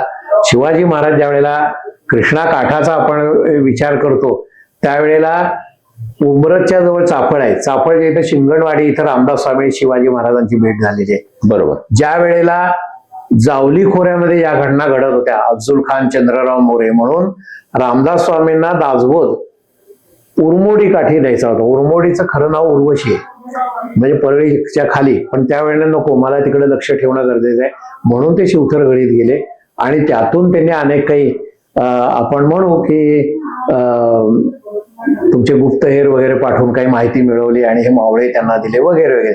ह्या गोष्टी त्याच्या बरोबर येतात. आपण अजून पुढे आलो तर हंबीरराव मोहिते म्हणजे याचे मराठा सैन्याचे सरसेनापती आहेत, त्यांची समाधी ही कराड जवळ तळबीड आहे, तिथं आहे. आपण जेव्हा नरसोबावाडीला जातो तिथं पंचगंगा आणि कृष्णेचा संगम आहे. पलीकडे लगेच कुरुंदवाड येतं. कुरुंदवाडच्या इथं संताजी घोरपडे यांची समाधी आहे. बरोबर. ह्या सगळ्या गोष्टी बघितल्या तर शिवाजी महाराजांचा तसा सहभाग येतो. सातारा शेजारचा अजिंक्य तारा, तिथं शिवाजी महाराज राहिलेले आहेत. सज्जनगड घेतला उरमोडी काठचा, तिथं संभाजी महाराज राहिलेले आहेत, शिवाजी महाराज राहिलेले आहेत. शिवाजी महाराज ज्यावेळेस दक्षिण दिग्विजयाला गेलेले होते, श्रीशैल्य इथे गेले. श्रीशैल्य मल्लिकार्जुनाच्या लिंगासमोर ज्यावेळेस ते स्तब्ध बसलेले होते, तेव्हा ते त्यांच्या मनात आलं की मी शंकराला काय देऊ. तर ते म्हणले की माझं मी शिरकमळ देतो. म्हणून त्यांनी खडगाला हात घातला ना, असं आपला ते शिरकमळ ते लोकांनी म्हणजे सहकार्य होते, त्यांनी हात धरला त्यांचा. महाराज असं करू नका, तुमच्या हातून अजून बरंच काही कार्य व्हायचे. बरोबर. ते थांबले तिथं. तो मल्लिकार्जुन कृष्णेकाठचा. बरोबर. आणि मल्लिकार्जुनाच्या शेजारी एक मोठं संग्रहालय आणि शिवाजी महाराजांचं मंदिर आहे, जे आपल्याकडे कुठं बघता येत नाही, ते आपण तिथं बघू शकतो. तर हे मंदिर आहे तिथं. तर हा सगळा इतिहास आपल्याला लक्षात घ्यायला हवा कृष्णेकाठचा.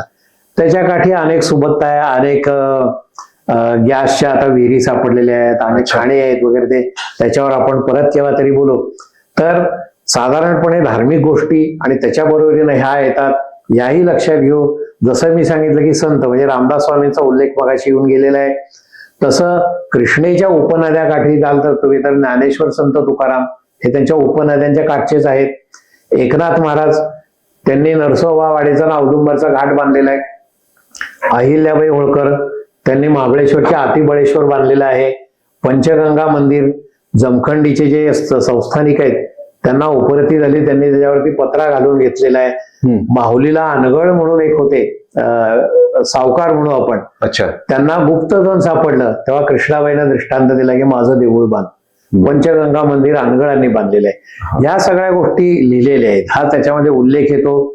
पुढं ज्या वेळेला आपण येतो म्हणजे पेशवेकालीन याच्यामध्ये, त्यावेळेला रास्ते म्हणून वाईचे सगळे घाट आहेत, हे पेशवेकालीन आहे. तुम्ही सातारला जर आला तर माहुलीला बरेचदा पेशवे येत असतात शाहू महाराजांना भेटण्यासाठी. त्यामुळे माहुलीला अजून सुद्धा बुंदेल महाल म्हणून आहे, तो मस्तानीसाठी बांधलेला आहे. बर. त्याचा बुरुज दिसतो, बुरुजाचा अजून गवाक्ष दिसतं, त्याच्यात खिडकी दिसती, तिथं मस्तानी उभी राहायची आणि कृष्णा वेण्णा संगम आणि हे सगळं त्याचं सौंदर्य ती बघत असे. हा उल्लेख त्याच्यात येतो. त्याने अनेक घाट बांधलेले आहेत, देवळं बांधलेली आहेत. त्यामुळे ह्याच्या बरोबरीनं या सगळ्या गोष्टी येतात. मी मगाशी जसं सांगितलं तसं तुम्ही बाहुक्षेत्र बघा. बाहुक्षेत्र म्हणजे बहेबोरगाव. अच्छा. बहेबोरगाव हे कृष्णाबाईच्या पात्रामध्ये आहे. ज्या वेळेला प्रभू रामचंद्र म्हणजे राम सीता वगैरे सगळे अयोध्येला परत चालले होते, तेव्हा म्हणजे रामचंद्र प्रभूंना वाटलं की आपण इथं शंकराची पूजा करावी म्हणून ते तिथं आले. त्यांनी तिथं पूजा सुरू केली. कृष्णेला मोठा आनंद झाला आणि ती सहस्त्रधारांनी व्हायला लागली प्रभू रामचंद्रांना भेटायला. बर. तेव्हा मारुतीनं आपल्या बाहूने तिला अडवून धरलं कृष्णेला, म्हणून बाहुक्षेत्र. आणि मग तिथं शंकराचं स्थान आहे बाहुक्षेत्र म्हणून. तिथं जो डोह आहे, आता ही दैवत रामदास स्वामींची, प्रत्यक्ष राम काय आणि मारुती काय. त्यामुळे तिथल्या डोहामध्ये ज्या वेळेला ते गेले तेव्हा त्यांना म्हणले की इथं कुठंतरी मारुतीचं स्थान आहे. आणि आपण ज्या वेळेला याचा भाग बघतो योगातला, त्याच्यात कुंभक म्हणून एक प्रकार येतो, म्हणजे श्वास थांबवणं. रामदास स्वामींचा मोठा अभ्यास होता कुंभकाचा. त्यांनी त्या डोहात उडी मारली आणि त्यांच्या लक्षात आलं इथं मारुतीची मूर्ती आहे. त्यांनी ती उचलून मारुतीची मोठी मूर्ती वर घेऊन आले. ते अर्थात ते स्वतः सुद्धा त्यांची ताकद मोठी होती. कल्याण स्वामी काय, रामदास स्वामी काय, 12-1200 नमस्कार घालणारी लोक होती आणि मोठा व्यायाम करणारी होती. त्यामुळं हा जो सगळा इतिहास आहे हा अलीकडचा आहे, हे लक्षात घेऊन. या सगळ्या पुराण कथा आहेत असं नाहीये. काही गोष्टी त्याच्यात आलेल्याही असतील, आपल्याला माहित नाही. आपण याच्याकडे लक्ष देऊ, आपली श्रद्धा कृष्णाबाईवर ठेवू आणि तिच्याबरोबरचा प्रवास चालू ठेवूया. अर्थात आतापर्यंत ज्यांनी नर्मदा माईची परिक्रमा केलेली आहे त्यांना कुठेतरी माहिती मिळालेली आहे, किंवा आधी ज्यांनी परिक्रमा केलेली आहे त्यांच्या अनुभवावरनं त्यांनी त्यांची परिक्रमा केलेली आहे. पण कृष्णामाईची परिक्रमा या संदर्भात फार काही माझ्या मते पुस्तकं किंवा केलेली लोक नसावीत. तर आपण कशा पद्धतीने माहिती घेऊन ती केली आणि ही करण्यासाठी साधारणतः कालावधी किती लागतो आणि याचं साधारणतः एक डिस्टन्स टेंटेटिव्हली किती आहे? कृष्णा नदी ही महाबळेश्वरनं सुरू होती, ती सुमारे 1500 किलोमीटर तिचा हा सगळा प्रवास आहे. तिथला म्हणजे महाराष्ट्र, तेलंगण अर्ध आणि मध्ये कर्नाटक येत अर्थात. महाराष्ट्रात बघितलं तर सातारा, सांगली, कोल्हापूर हे साधारण जिल्हे आहेत ज्याच्यावरून ते पुढे जातील. तर हा कृष्णाबाईचा प्रवास करणं याच्यासाठी मोठा अभ्यास लागतो, मनाची तयारी लागते, श्रद्धा लागते की मी हे करेन. त्याच्यामध्ये मला असं वाटतं की आपल्याला सगळ्या गोष्टींना बरेचदा वेळ मिळत नाही आपल्याला. दुसरं असं असतं की आपली देहयष्टी चांगली पाहिजे. चालत प्रवास करणं हे केव्हाही चांगलं, त्याला बराच कालावधी म्हणजे 6 महिने वगैरे लागू शकतो, कारण ही प्रचलित परिक्रमा नाहीये. त्यामुळे याच्यावरती पुस्तकं नाहीयेत, हे सांगणारी लोकही फारशी नाहीयेत. त्यामुळे याचा माध्यमांचा मी वापर केला, पुन्हा गॅझेट काही ठिकाणची मिळाली त्याचा मी अभ्यास केला, स्थानिक लोकांना विचारलं आणि ही सगळी माहिती काढून जिथं जिथं जाऊ तिथं पुढची माहिती मी घेत गेलो. दुसरी गोष्ट अशी, मी हे एका टप्प्यात केलेली नाहीये, ही सगळी मी चालत केलेली नाहीये. जिथं शक्य आहे तिथं चालत गेलेलं आहे, जिथं शक्य नाही तिथं मी वाहनानं गेलेलं आहे. ही गोष्ट लक्षात घ्यायला हवी. साधारणपणे मी ज्या काही गोष्टी म्हणजे भटकंती या स्वरूपात केल्या त्या 2 गोष्टींचा मी उल्लेख करेन. एक ही कृष्णा परिक्रमा आणि दुसरी कैलास मानसरोवर. कैलास मानसरोवर 20,000 फूट उंचीवर होती, त्यामुळे त्याची आव्हानं वेगळी होती. आता आपण समुद्र सपाटीनच जातोय, याची आव्हानं काय आहेत ती परत वेगळी येतात. दुसरं असं की मी 2 गोष्टी सांगितल्या की आता सातार जवळचं जे कोयना अभयारण्य आहे ते नदी कृष्णेकाठी नाहीये, पण पुढं तुम्ही ज्या वेळेला जाता चांदोली आणि त्या भागामध्ये पुन्हा व्याघ्र अभयारण्य आहे, ते कृष्णेकाठचं येतं. अजून तुम्ही पुढे जेव्हा नल्लामलई म्हणजे श्रीशैल्य जाता तिथेही परत व्याघ्र अभयारण्य. त्यामुळे तुम्ही एकटं जाण्यामध्ये ही थोडीशी आव्हानं आहेत, हे लक्षात घ्यावं. दुसरी गोष्ट, कालावधीबद्दल आपण जर बोललो म्हणजे थोडं चालत आणि थोडं वाहनानं असं जर म्हणलो आपण, तर साधारणपणे एक 15 दिवस ते 3 आठवडे त्याला लागावेत. साधारण मी जो हा सगळा परिक्रमा केला त्याला मला 5 वर्ष लागली. अर्थात याच्यामध्ये कोरोना होता आणि मी टप्प्याटप्प्याने केली. टप्प्याटप्प्याने याचा अर्थ बा आज अमक्या ठिकाणचं बघू, उद्या टमक्या ठिकाणचं बघू, असं या पद्धतीने मी करत गेलो. एक बाजू. दुसरं, मी सुरुवातीला सांगितलं तर त्या ठिकाणांना मी अनेकदा भेटी दिल्या, म्हणजे मला नव्यानेही काही गोष्टी कळत जातात आणि जाण्यात पुन्हा मला त्याच्यामध्ये आनंद वाटतो. साधारणपणे कपडे आणि याच्या बाबतीची काही अडचण येत नाहीये, म्हणजे कसे घालावेत काय वगैरे या दृष्टीनं. पायात तुमच्या कम्फर्टेबल असलेले म्हणजे तुम्हाला नीट बसतील असे वाहनं असाव्यात. मी असं सुचवेन की काठी बरोबर घ्या, कारण बरेच ठिकाणी ओबडधोबड जमीन असते, खड्डे असतात, काय असतात वगैरे, त्याच्यामधून जाणं अवघड होतं. त्यापेक्षा महत्वाचं म्हणजे काही वेळेला मला साप आणि हे सुद्धा आडवे गेलेले आहेत, त्याला थोडं काठीन तुम्ही बाजूला करू शकता. कारण एक लक्षात घेऊया आपण की ही सगळी जनावर आहेत, हे त्यांची ठिकाण आहेत, तुम्ही तिथं उपरे. बरोबर, हे तुमचं काही नाहीये ह्याच्यामध्ये. आणि ही सगळी कृष्णाबाईची लेकरं आहेत. म्हणजे पाण्याच्या बाबतीत जसं म्हणतात की व्याघ्राची तुषाहारू, गायीची तृषाहारू की व्याघ्रा विष होऊन मारू, ऐसे नेण्याची गा करू तोय जैसे. म्हणजे पाणी असं म्हणत नाही की गाय आली ना तिला मी अमृत म्हणून पाणी देते, आणि वाघ आहे त्याला आता मी विष म्हणते, असं पाणी म्हणत नाही. त्यामुळं गायीची तृषाहारू की व्याघ्रा विष होऊन मारू, असे नेण्याची गा करू तोय जैसे. म्हणून हे नदीचं महत्व, हे पाण्याचं महत्व. ही पंचमहाभूत आहेत. पंचमहाभूतांचाच विचार केला तर पाणी सगळ्यात पहिल्यांदा जे सुरू झालेलं आहे त्या पाण्यात, म्हणजे पाणी हे मी म्हणेन सजीव आहे. कृष्णा नदी ही सुद्धा सजीव आहे, बरोबर, कारण त्यातूनच पहिल्यांदा अमेबा तयार झालेला आहे पाण्यात, बरोबर, आणि मग ही सगळी उत्पत्ती होऊन आपण तिथपर्यंत जाऊन पोहोचलेलं आहे. तर ही सगळी तयारी करण्यासाठी तुम्हाला मोठा अभ्यास करणं गरजेचं आहे. त्याच्यामध्ये तुम्हाला प्लॅन करायला पाहिजे की आपण कसं जाऊ, कुठून जाऊ, आपल्या बरोबर कोण आहे. माझ्या बरोबर एक माणूस शेवटपर्यंत नव्हता. अच्छा, वेगवेगळ्या वेळेला वेगवेगळी लोक होती. एक गोष्ट. दुसरं, ज्या वेळेला तुम्ही महाराष्ट्र सोडतात त्यावेळेला कर्नाटक, तेलंगणा, आंध्र, तिथं भाषेचा प्रश्न येतो. त्यांना कळत नाही, तुम्हाला कळत नाही, त्यामुळे असा माणूस घ्यावा लागतो की ज्याला ह्या दोन्ही भाषा येतील आणि मग तुम्हाला लोकांची त्याच्याबद्दल संवाद साधता येईल की याच्या पुढचं गाव कुठलं, अलीकडचं कुठलं, रस्ता कुठला चांगला वगैरे. तर त्यामुळं ती एक गोष्ट आपल्याला लक्षात घ्यावी लागेल. दुसरं असं होतं की ही जी अंतरं बघतो आपण कृष्णेकाठची की इथून हे 25 किलोमीटर आहे, हे काय मी अर्ध्या तासात जाईल, होत नाही तसं. 2-3 तास जातात त्याच्यात. का तर रस्ते खराब असतात.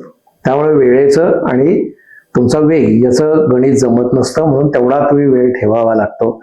नंतर याच्या बरोबरीने ज्या गोष्टी येतात, जसं आपण म्हणतो की आता सध्या भ्रमण दूरध्वनी आहेत, पण बरेचदा त्यावेळेला रेंज नाही किंवा काय, तो डिस्चार्ज झाला वगैरे, ही थोडीशी त्याच्यातली आव्हानं आहेत, ही लक्षात ठेवायला हवी. फक्त मी सुरुवातीला सांगितलं तसं की जेथे जातो तेथे तू माझा सांगाती, चालविशी हाती धरून या. मग कृष्णाबाई माझी आई आहे, तू मला धरून ने, तू म्हणशील तिथपर्यंत मी येईन, तू नाही म्हणलीस मी थांबेन तिथं त्याच्यामध्ये. म्हणजे हे सगळं तुम्ही देवावरती सोडा आणि तुम्ही सुरू करा, मग त्याच्यात काही आड येत नाही. तुम्ही अहमभाव बाळगला की मी केली की मग तुमचं तिथं सगळं संपलं त्याच्यामध्ये. तर ही थोडीशी तयारी करणं. आणि मगाशी जसं तुम्ही सांगितलं तसं याच्यावर आता नव्यानं एक पुस्तक आलेलं आहे, पण त्याच्यामध्ये कृष्णा परिक्रमा कशी करावी याच्याबद्दल त्याच्यात उल्लेख नाहीये. प्रसाद म्हणून मासिक आहे, त्याचा एक वेगळा अंक निघाला होता, तो सुद्धा खूप जुना आहे, पण तो मला मिळवता आला, त्याचा थोडा उपयोग झाला मला. आणि कृष्णा परिक्रमा केलेली लोक फार थोडी आहेत किंवा नाही आहेत म्हणलं तरी चालेल. त्यामुळे त्याच्याबद्दल माहिती घेणं किंवा काय, हे ज्यांनी परिक्रमा केली त्याच्याकडून तुम्ही याचं काही माहिती घ्यावी आणि तुम्ही पुढे जावं असं मला वाटतं. पण तुमच्या मनात आला असेल तर मी एवढंच म्हणेन की तुम्ही मागं सरू नका, हो, पुढे जा, तुम्ही जा, तुमच्या हातनं होईल. ती कृष्णाबाई घडवून आणेल. आणि जेवढी लोक परिक्रमा करतील तेवढी चांगली गोष्ट आहे, समजून घेतील कृष्णाबाईला. इतिहासामध्ये काय उल्लेख आहे की या परिक्रमेसंदर्भात पहिले कोणी केली होती परिक्रमा? इतिहासामध्ये कृष्णदेवराय म्हणून जे आपले हिंदू विजयनगरचं जे साम्राज्य होतं, त्यांच्याकडं एक आपण कवी म्हणू आपण की त्यांनी कृष्णा महात्म्य त्यांना वाचून दाखवलं. बरं. भाट होता किंवा भट म्हणा, काय म्हणायचं असेल ते वाचून दाखवल्यानंतर त्यांना अतिशय आवडलं. त्याच्याने चल आपण कृष्णाची परिक्रमाच करूया. म्हणून तो जुना उल्लेख आहे, तो कृष्णा परिक्रमा कृष्णदेवरायाने केलेलीच आहे. त्याच्याही पुढचा उल्लेख असा आहे की माहुलीला ज्या वेळेला कृष्णावेणी संगम झाला त्यावेळेला तो इतका खुश झाला, खरा तो पुस्तकात शब्द आहे, तो वेडा झाला. आणि मी म्हणेन हे एक प्रकारे वेडच आहे. म्हणजे मी जातो त्यातही पाठीमागं नाही, पण लोक म्हणतील यांना बहुतेक कृष्णेचं व्यसन लागलेलं आहे, यांना वेड लागलेलं आहे किंवा आणि काय म्हणायचं असेल. पण मला वाटतं पण मला तर अशी वेडी लोकच खरं इतिहास घडवतात, पण त्यांच्यावरच जग चाललेलं असतं.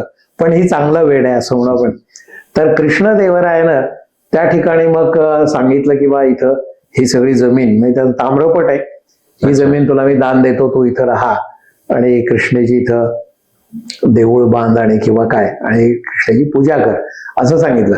हा उल्लेख तेवढाच दिसतो. बाकी कृष्णा परिक्रमा कोणी फार केलेल्या आहेत किंवा काय याचे उल्लेख थोडे कमी आहेत किंवा त्यांचं लिखित स्वरूपातलं किंवा त्यांची टिपणं म्हणा किंवा आता जसं आपण बोलतोय अशा सुद्धा गोष्टी फारशा बघायला मिळत नाहीत. बरोबर. आता आपण सगळ्यात इंटरेस्टिंग टॉपिक कडे येणार आहोत की जिथं कृष्णा नदी समुद्राशी मिळते असा सागर संगम जो काही आहे त्याच्या संदर्भात आपण जाणून घेणार आहोत. आतापर्यंत आपण काकांसोबत फक्त कृष्णामाई म्हणजे अर्थात नदीच्या बाजूने चालत चालत पुढे आलो, पण आता इथं आव्हान मोठं होतं. तिथं आपण समुद्राच्या जवळ जाणार होतो आणि अर्थात काकांनी सांगितलं तसं की आधी या बाबतीत माहिती नाही आणि कोणी केलेली नसल्यामुळे गाईड घेण्यासाठी प्रत्येक वेळेस दुभाषिक आणि गावातल्या अन्य लोकांची मदत घेऊन स्वतः हिंमत करून पुढे जायला लागायचं. तर त्या संदर्भात जिथं कृष्णा नदी सागराला मिळते अशा संदर्भात आम्हाला थोडीशी माहिती सांगा. साधारणपणे आपण जर आपलं पाठ्यक्रमातली पुस्तकं जर बघितली तर त्याच्यात हा उल्लेख येतो की कृष्णा नदी मच्छलीपट्टण इथे समुद्राला मिळते. इथपर्यंत आपलं ज्ञान असतं. पूर्व किनारा त्यालाच कोरोमंडलचा किनारा म्हणतात. हा आंध्रमध्ये आहे, मच्छलीपट्टण जिल्हा आहे की ज्याचं आता नाव कृष्णाच केलेलं आहे. तर त्यामुळं ही सगळी परिक्रमा हळूहळू संपत म्हणजे विजयवाडा, अमरापूर मगाशी सांगितलं, तिथून पुढे गेलो. अमरापूरची अजून एक महत्वाची गोष्ट म्हणजे अमरापूरला कृष्णेकाठी अमरेश्वराचं एक देऊळ आहे. अमरेश्वराचं लिंग 12 फूट उंच आहे. अर्थात म्हणजे एक माहिती म्हणून त्याच्यातलं. पुढे गेल्यानंतर मग मच्छलीपट्टण या गावामध्ये तिथं प्रत्यक्ष राहिलो. माझी समजूत अशी की काय किनाऱ्यावरती जाऊ, समजा तिथं नसेल तर सांगतील लोक इकडं आहे तिकडं आहे, जा. ठीक आहे म्हणलं.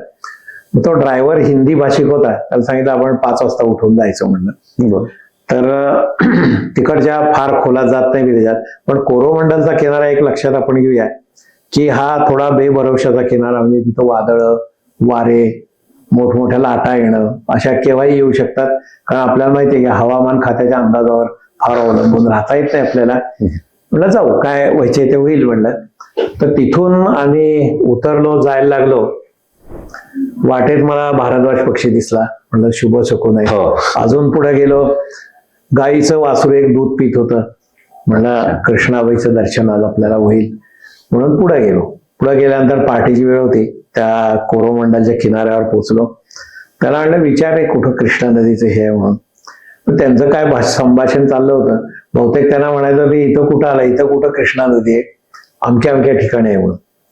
बरं म्हणलं. त्यांनी ते सांगितलं दिवी म्हणून, हमसाला दिवी बेट आहे ते त्या बाजूला. अच्छा. बरंच लांब होतं तिथून. ते मला ते 70-80 किलोमीटर किंवा काय असं लांब होतं वगैरे. अरे बापरे. त्याला रस्ता विचारून घे. त्याप्रमाणे त्यांना विचारला. दुसरं असं की तिथं एकतर मार्गफलक नाहीत, मार्गदर्शक फलक नाहीये त्यातले, आणि असले तरी आपल्याला ती भाषा वाचता येत नाही. मग ते विचारत आम्ही तिथं पोहोचलो. साधारणपणे मला वाटतं एक 8-1 वाजायला आलेले असेल. तो म्हणला आपण पोहोचलो बरं का. बरं म्हणलं. तो म्हणलं कुठं आहे इथं समुद्र किनारा कुठं आहे. तो आहे का म्हणलं इकडं पुढं आहे. तर ते म्हणलं मग घे गाडी कुठलं जात आहे. ते तिथं गेट बंद होतं कारण ते वन खात्यात जातं. कृष्णेकाठी सुद्धा मोठं तिथं म्हणजे कृष्णा वर्ल्ड सँक्च्युरी म्हणून एक मोठा भागच आहे. जंगल आणि ते बघण्यासाठी एक वेगळा भाग आहे त्याच्यातला. तर सोडून देऊ आपण. तर त्यावेळेला हा वन खात्यात ताब्यात देतो. ते 9 नंतर उघडतील. म्हणलं अरे आता 8 वाजलेत, 9 वाजेपर्यंत करायचं काय म्हणलं. तर ते तिथला एक जण म्हणला की मी तुम्हाला मोटरसायकलवर नेतो, म्हणजे शेजारी एक बारका माणूस जायला रस्ता ठेवलेला असतो, तुम्हाला नेऊन आणतो म्हणला मी तिथं. चल म्हणलं काय हरकत नाही. म्हणलं काय इथं नुसतं तासभर बसून काय करायचे. त्याच्याबरोबर गेलो. तो समुद्रावर घेऊन गेला. म्हणलं त्या आपलं नेहमीप्रमाणे विचारलं कुठं आहे कृष्णा नदी. म्हणलं कृष्णा नदी इथं नाही, ती तिकडं आहे म्हणलं 10 किलोमीटरवर. बरं म्हणलं ठीक आहे. त्याला म्हणलं आता घे परत, कारण पुन्हा भाषेचा प्रश्न होताच. ते आपलं खुणेनच त्यांना कृष्णा असं विचारलेलं होतं. मग परत आलो. परत त्या दुभाषा बरोबर बोललो. मग तो म्हणला की मग गावातले अजून 2-3 लोक तिथं आमच्या म्हणजे कोण लोक आली तर काय पाहिजे असं विचारायला आली. त्यातला एक जण पुढे आला. तो म्हणला मी तुम्हाला कृष्णा नदी दाखवतो, घेऊन जातो तिथं. तिथं असं झालेलं आहे की नजीकच्या काळामध्ये जवळजवळ 100 पेक्षा जास्त प्रवासी म्हणण्यापेक्षा तिथं भेट देणारी लोक ही मृत्यू पावलेली आहेत. कृष्णा जिथं समुद्राला मिळते त्या ठिकाणी त्यांचं जे काय म्हणूया आपण कृष्णा संगमच, म्हणजे कृष्णा सागर संगम असंच म्हणतात त्याला. तर त्यामुळं सरकारनं ते पूर्ण बंद करून टाकले. तिथं जायला रस्ता नाही, वाहन जात नाही, येत नाही, काही नाही. सगळीकडे पोलीस बंदोबस्त आहे, तुम्हाला जाता येणार नाही. तर म्हणला मी तुम्हाला जंगलातून घेऊन जाईल. जंगलाचे तीव्राचं जंगल होतं. वाटेत काटे कुटे आहेत, पाणी कमरेवर वगैरे असू शकतं, आणि खड्डे आहेत बरेच मध्ये त्यातले, आणि चालायला किती लागाल माहित नाहीये. आपल्याला तिथं काही मिळणार नाही वाटेत वगैरे. थोडक्यात कसं होतं की जसं आपण म्हणतो की देव परीक्षा बघत असतो, किंवा तो थोडं म्हणाला जाऊ दे हे सगळं ऐकून म्हणते जाऊ दे बास झालं, एवढं मिळालं बास झालं, आता मला काही कृष्णा संगम बघायचा नाहीये. पण मी म्हणलं आपण आलोय कशाला. तर त्याला म्हणलं ठीक आहे चल म्हणलं, माझी तयारी आहे यायची. तो म्हणला ठीक आहे चला म्हणला. आता त्याच्याकडे मी बघितलं तर एक साधा शर्ट असावा त्याचा, खाली अर्धी चड्डी आणि त्याला लुंगी नेसलेली होती. त्याला पायात चप्पल नाहीत. बरोबर. म्हणलं देश तसा वेश. म्हणलं आपल्याला तरी काय करायचं म्हणून मी माझ्या चप्पलही काढून ठेवल्या, आणि खिशामध्ये जे 2 फोन होते ते त्याच्याकडे देऊन टाकले. मी त्याच्यात प्लास्टिक पिशवी होती, त्या खिशात ठेवले, आणि आम्ही चालायला सुरुवात केली. आता ते तीव्राचं सगळं जंगल, नंतर समुद्राकाठी आहे, म्हणजे तो त्याचा एक वेगळा वास येतो समुद्राच्या पाण्याचा. तो एक भाग त्याच्यातला. घामाच्या धारा यायला लागलेल्या होत्या. वरती ऊनही होतं, ढगही होते, उकाडाही होता, आणि त्याच्या बरोबरीनं पाऊसही हळूहळू सुरू झालेला होता. म्हणजे थेंब पाण्याचे पडायला लागलेले होते काही काही ठिकाणी. म्हणजे तो फार मोठा भाग आहे, कित्येक हेक्टर भाग आहे की ज्याच्यामध्ये भरतीचं पाणी येतं आणि ओहोटी झाली की निघून जातं. मध्ये जे खड्डे असतात ते पाण्यानं भरलेले राहतात त्याच्यामध्ये. काही ठिकाणी त्या खड्ड्यातूनच जावं लागतं. तिथं कमरेवर साधारण पाणी किंवा बेंबीपर्यंत तुमच्या आहे. मग तो माझा जो सहकारी होता तो आधी पुढे जायचा, कुठून जागा योग्य आहे जायला हे बघायचा, मग मला न्यायला यायचा. सुरुवातीला मी त्याला म्हणलं की आपण काठी घेऊया म्हणलं. तर त्याला खुणेनं सांगितलं ना मीच तुमची काठी आहे म्हणलं. ठीक आहे म्हणलं. त्याला धरून आम्ही किती वेळ चालू याचा पत्ताच नाही. अच्छा, चालू दे म्हणलं, काय हरकत नाही. नंतर असा काही वेळ गेलेला असेल आणि मग एकदम तो थांबला. म्हणला आता बघा म्हणला समुद्राची गाज ऐकायला लागली. म्हणजे आवाज त्यानं ऐकला. त्याच्या ह्याच्यामध्ये सांगितलं, म्हणलं आज समुद्र तरी जवळ आलेला दिसतोय. आणि मग थोड्या वेळाला आम्ही पुढे गेलो आणि मी स्तंभित झालो. याचा अर्थ असा की एका बाजूनं मोठं असं कृष्णाबाईचं पात्र ते समुद्राला मिळते, म्हणजे दोघे आपण जीवाशिवाची भेट म्हणतो तसं हे दोघं एकमेकात मिसळून गेलेले आहेत. आणि त्या सगळ्या कॅनव्हासवर मी बघितलं की सगळीकडे आजूबाजूला जंगल आहे, मोठं पाणी पसरलेलं आहे, इकडं कृष्णाबाई आहे आणि मुनेरू म्हणून अजून एक नदी तिथं त्या ठिकाणी कृष्णाबाईला मिळती, तोही संगम तिथं बघितला आपण. आणि या सगळ्या कॅनव्हासवरती मी एक अतिशय मामूली ठिपका फक्त होतो. तर हे कृष्णाबाईचं दर्शन मी अतिशय धन्य झालो. खाली मी बसलो, कृष्णेचं पाणी हातात घेतलं, नमस्कार केला तिला आणि त्याला सांगितलं की म्हणलं मला स्नान करायचे आतमध्ये, आज जातो म्हणून. तो म्हणला तुला आज जास्त जाऊ देणार नाही, कारण माझी जबाबदारी होती त्याच्यावर आणि हे माहिती होतं की इथं अनेक लोक गेलेली आहेत. त्यामुळं तो म्हणला मी तुमच्या बरोबर येईल. त्यामुळे समुद्रात किंवा कृष्णा जिथं समुद्राला मिळते त्या ठिकाणी मी आज जायला लागलो. तो माझ्या बरोबर होता आणि साधारणपणे असं म्हणू की मी कमरे इतक्या किंवा थोडं अजून जास्त पाणी असेल तिथपर्यंत मी पोचलो आणि तेवढ्यात एक लाट आली आणि माझ्या पायाखालची वाळू सरकली आणि मी समुद्रामध्ये, म्हणजे कृष्णेनं मला आपल्या बाहूमध्ये घेतलं. हे कृष्णेचंच वैभव होतं. माझा तो एक साष्टांग नमस्कार होता नंतर झालेला. मी तिथं उभा राहिलो, मी धन्य झालो. तिथं अर्घ्य दिले, कृष्णेचं स्मरण केलं आणि मग असा ज्या वेळेला क्षण येतो त्यावेळेला ते समुद्राचं पाणी होतं का डोळ्यातले अश्रू होते हेही आपल्याला लक्षात येत नाही.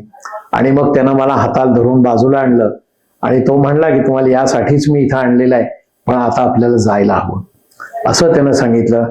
मी थोडा वेळ थांब म्हणलं आणि मग सहज माझ्या मनात आलं, म्हणलं जसं आपण एखाद्याला स्त्रीला भेटतो आपण म्हणजे मोठ्या ह्याच्या दृष्टीने, तेव्हा मी मनात कृष्णेला म्हणलं की बाई, म्हणलं मी तुझ्या माहेरचा माणूस आणि तुला माहेरची आठवण येते का ग?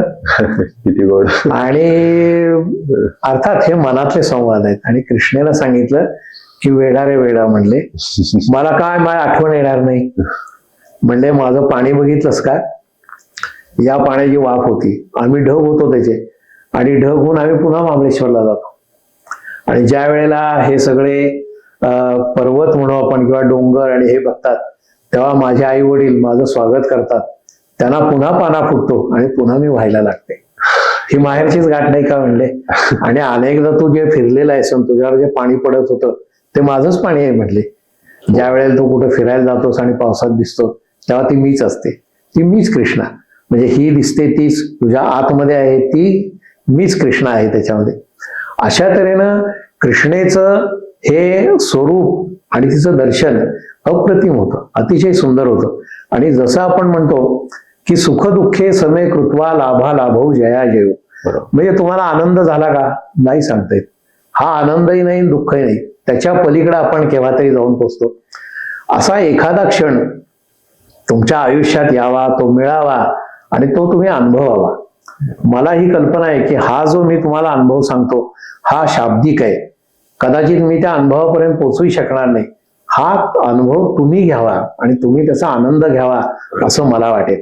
आणि माझा जो सहकारी होता तो म्हणला की आपल्याला आता परत जायला पाहिजे, कारण इथं पोलीस असतात, त्यांनी पुन्हा आपल्याला हटकलं पकडलं तर त्याच्यातून अजून काही गोष्टी होऊ शकतील, बरोबर, म्हणून आपण जायला पाहिजे. म्हणून आम्ही परतीचा प्रवास परत सुरू केला. त्यावेळेला मला एक गोष्ट लक्षात आली की आम्ही परत ज्या वेळेला जात होतो त्यावेळेला पावलाच्या खुणा एकच दिसत होत्या फक्त. आम्ही दोघं जण गेलेलो होतो. आता हे मान्य आहे मला की माझं वजन 100 किलो आहे, त्यामुळे त्या पाऊल खुणा त्याच्यात दिसत असतील. त्यामुळं वाळवंटातील पाऊल खुणा या नावाची एक गोष्ट आहे, ती केव्हा तरी तुम्ही वाचा, ऐका. त्याप्रमाणे मी आश्चर्य करत होतो की हा माझ्या बरोबर आहे, याची कुठंच पावलं दिसत नाही आणि माझी फक्त दिसतात. पण अर्थात तो त्यावेळेचा विषय होता. मग आम्ही परत आलो. परत येताना मात्र माझ्या चित्तवृत्ती प्रफुल्ल झालेल्या होत्या. गार वारा सुटलेला होता. पावरीचा सूर भिडला मजसी माझा विसर पडला, तो हा क्षण. जसं आपण म्हणतो की बासरीचे सूर ऐकू यावेत त्याप्रमाणे वारा व्हायला लागलेला होता. काटे कुठे मला जे येताना लागलेले होते, दगड किंवा काय, अतिशय सुंदर असं मी फुलावरून चालत होतो. काही त्याच्यामध्ये मला वाटत नव्हतं.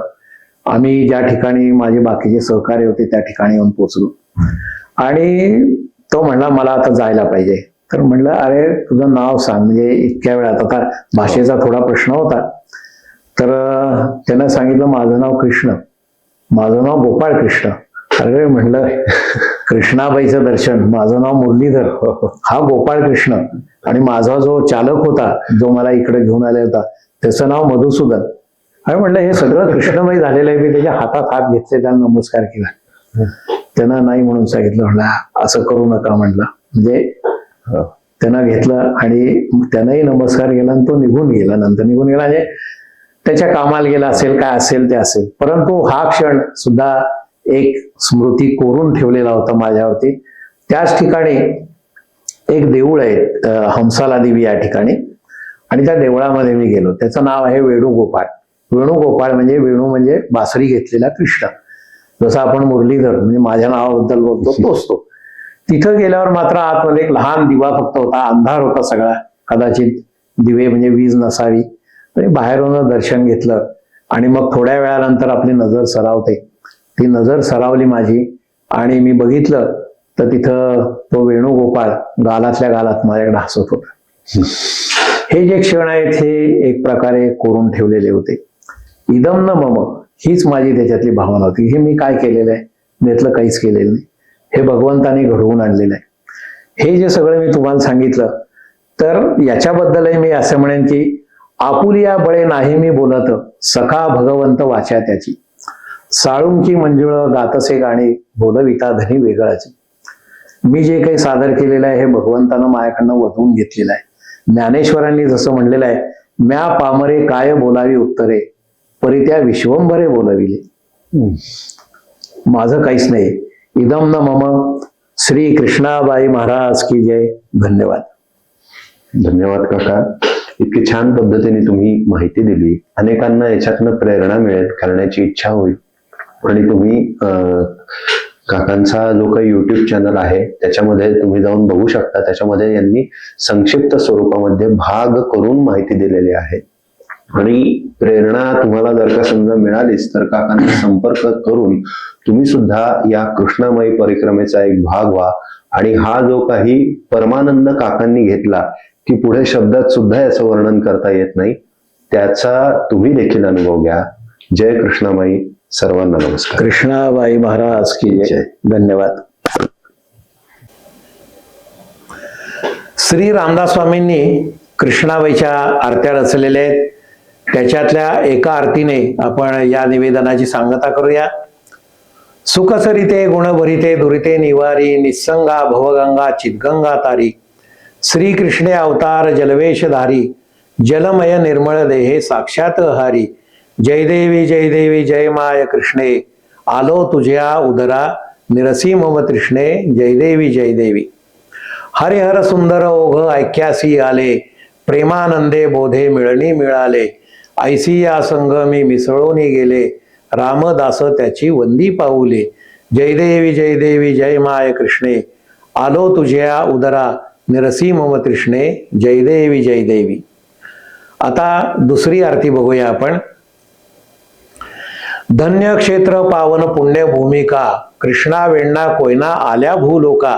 सहज स्नान मात्रे प्रायश्चित्त देखा, अवघ्यापुरती आरती मोक्षदायका.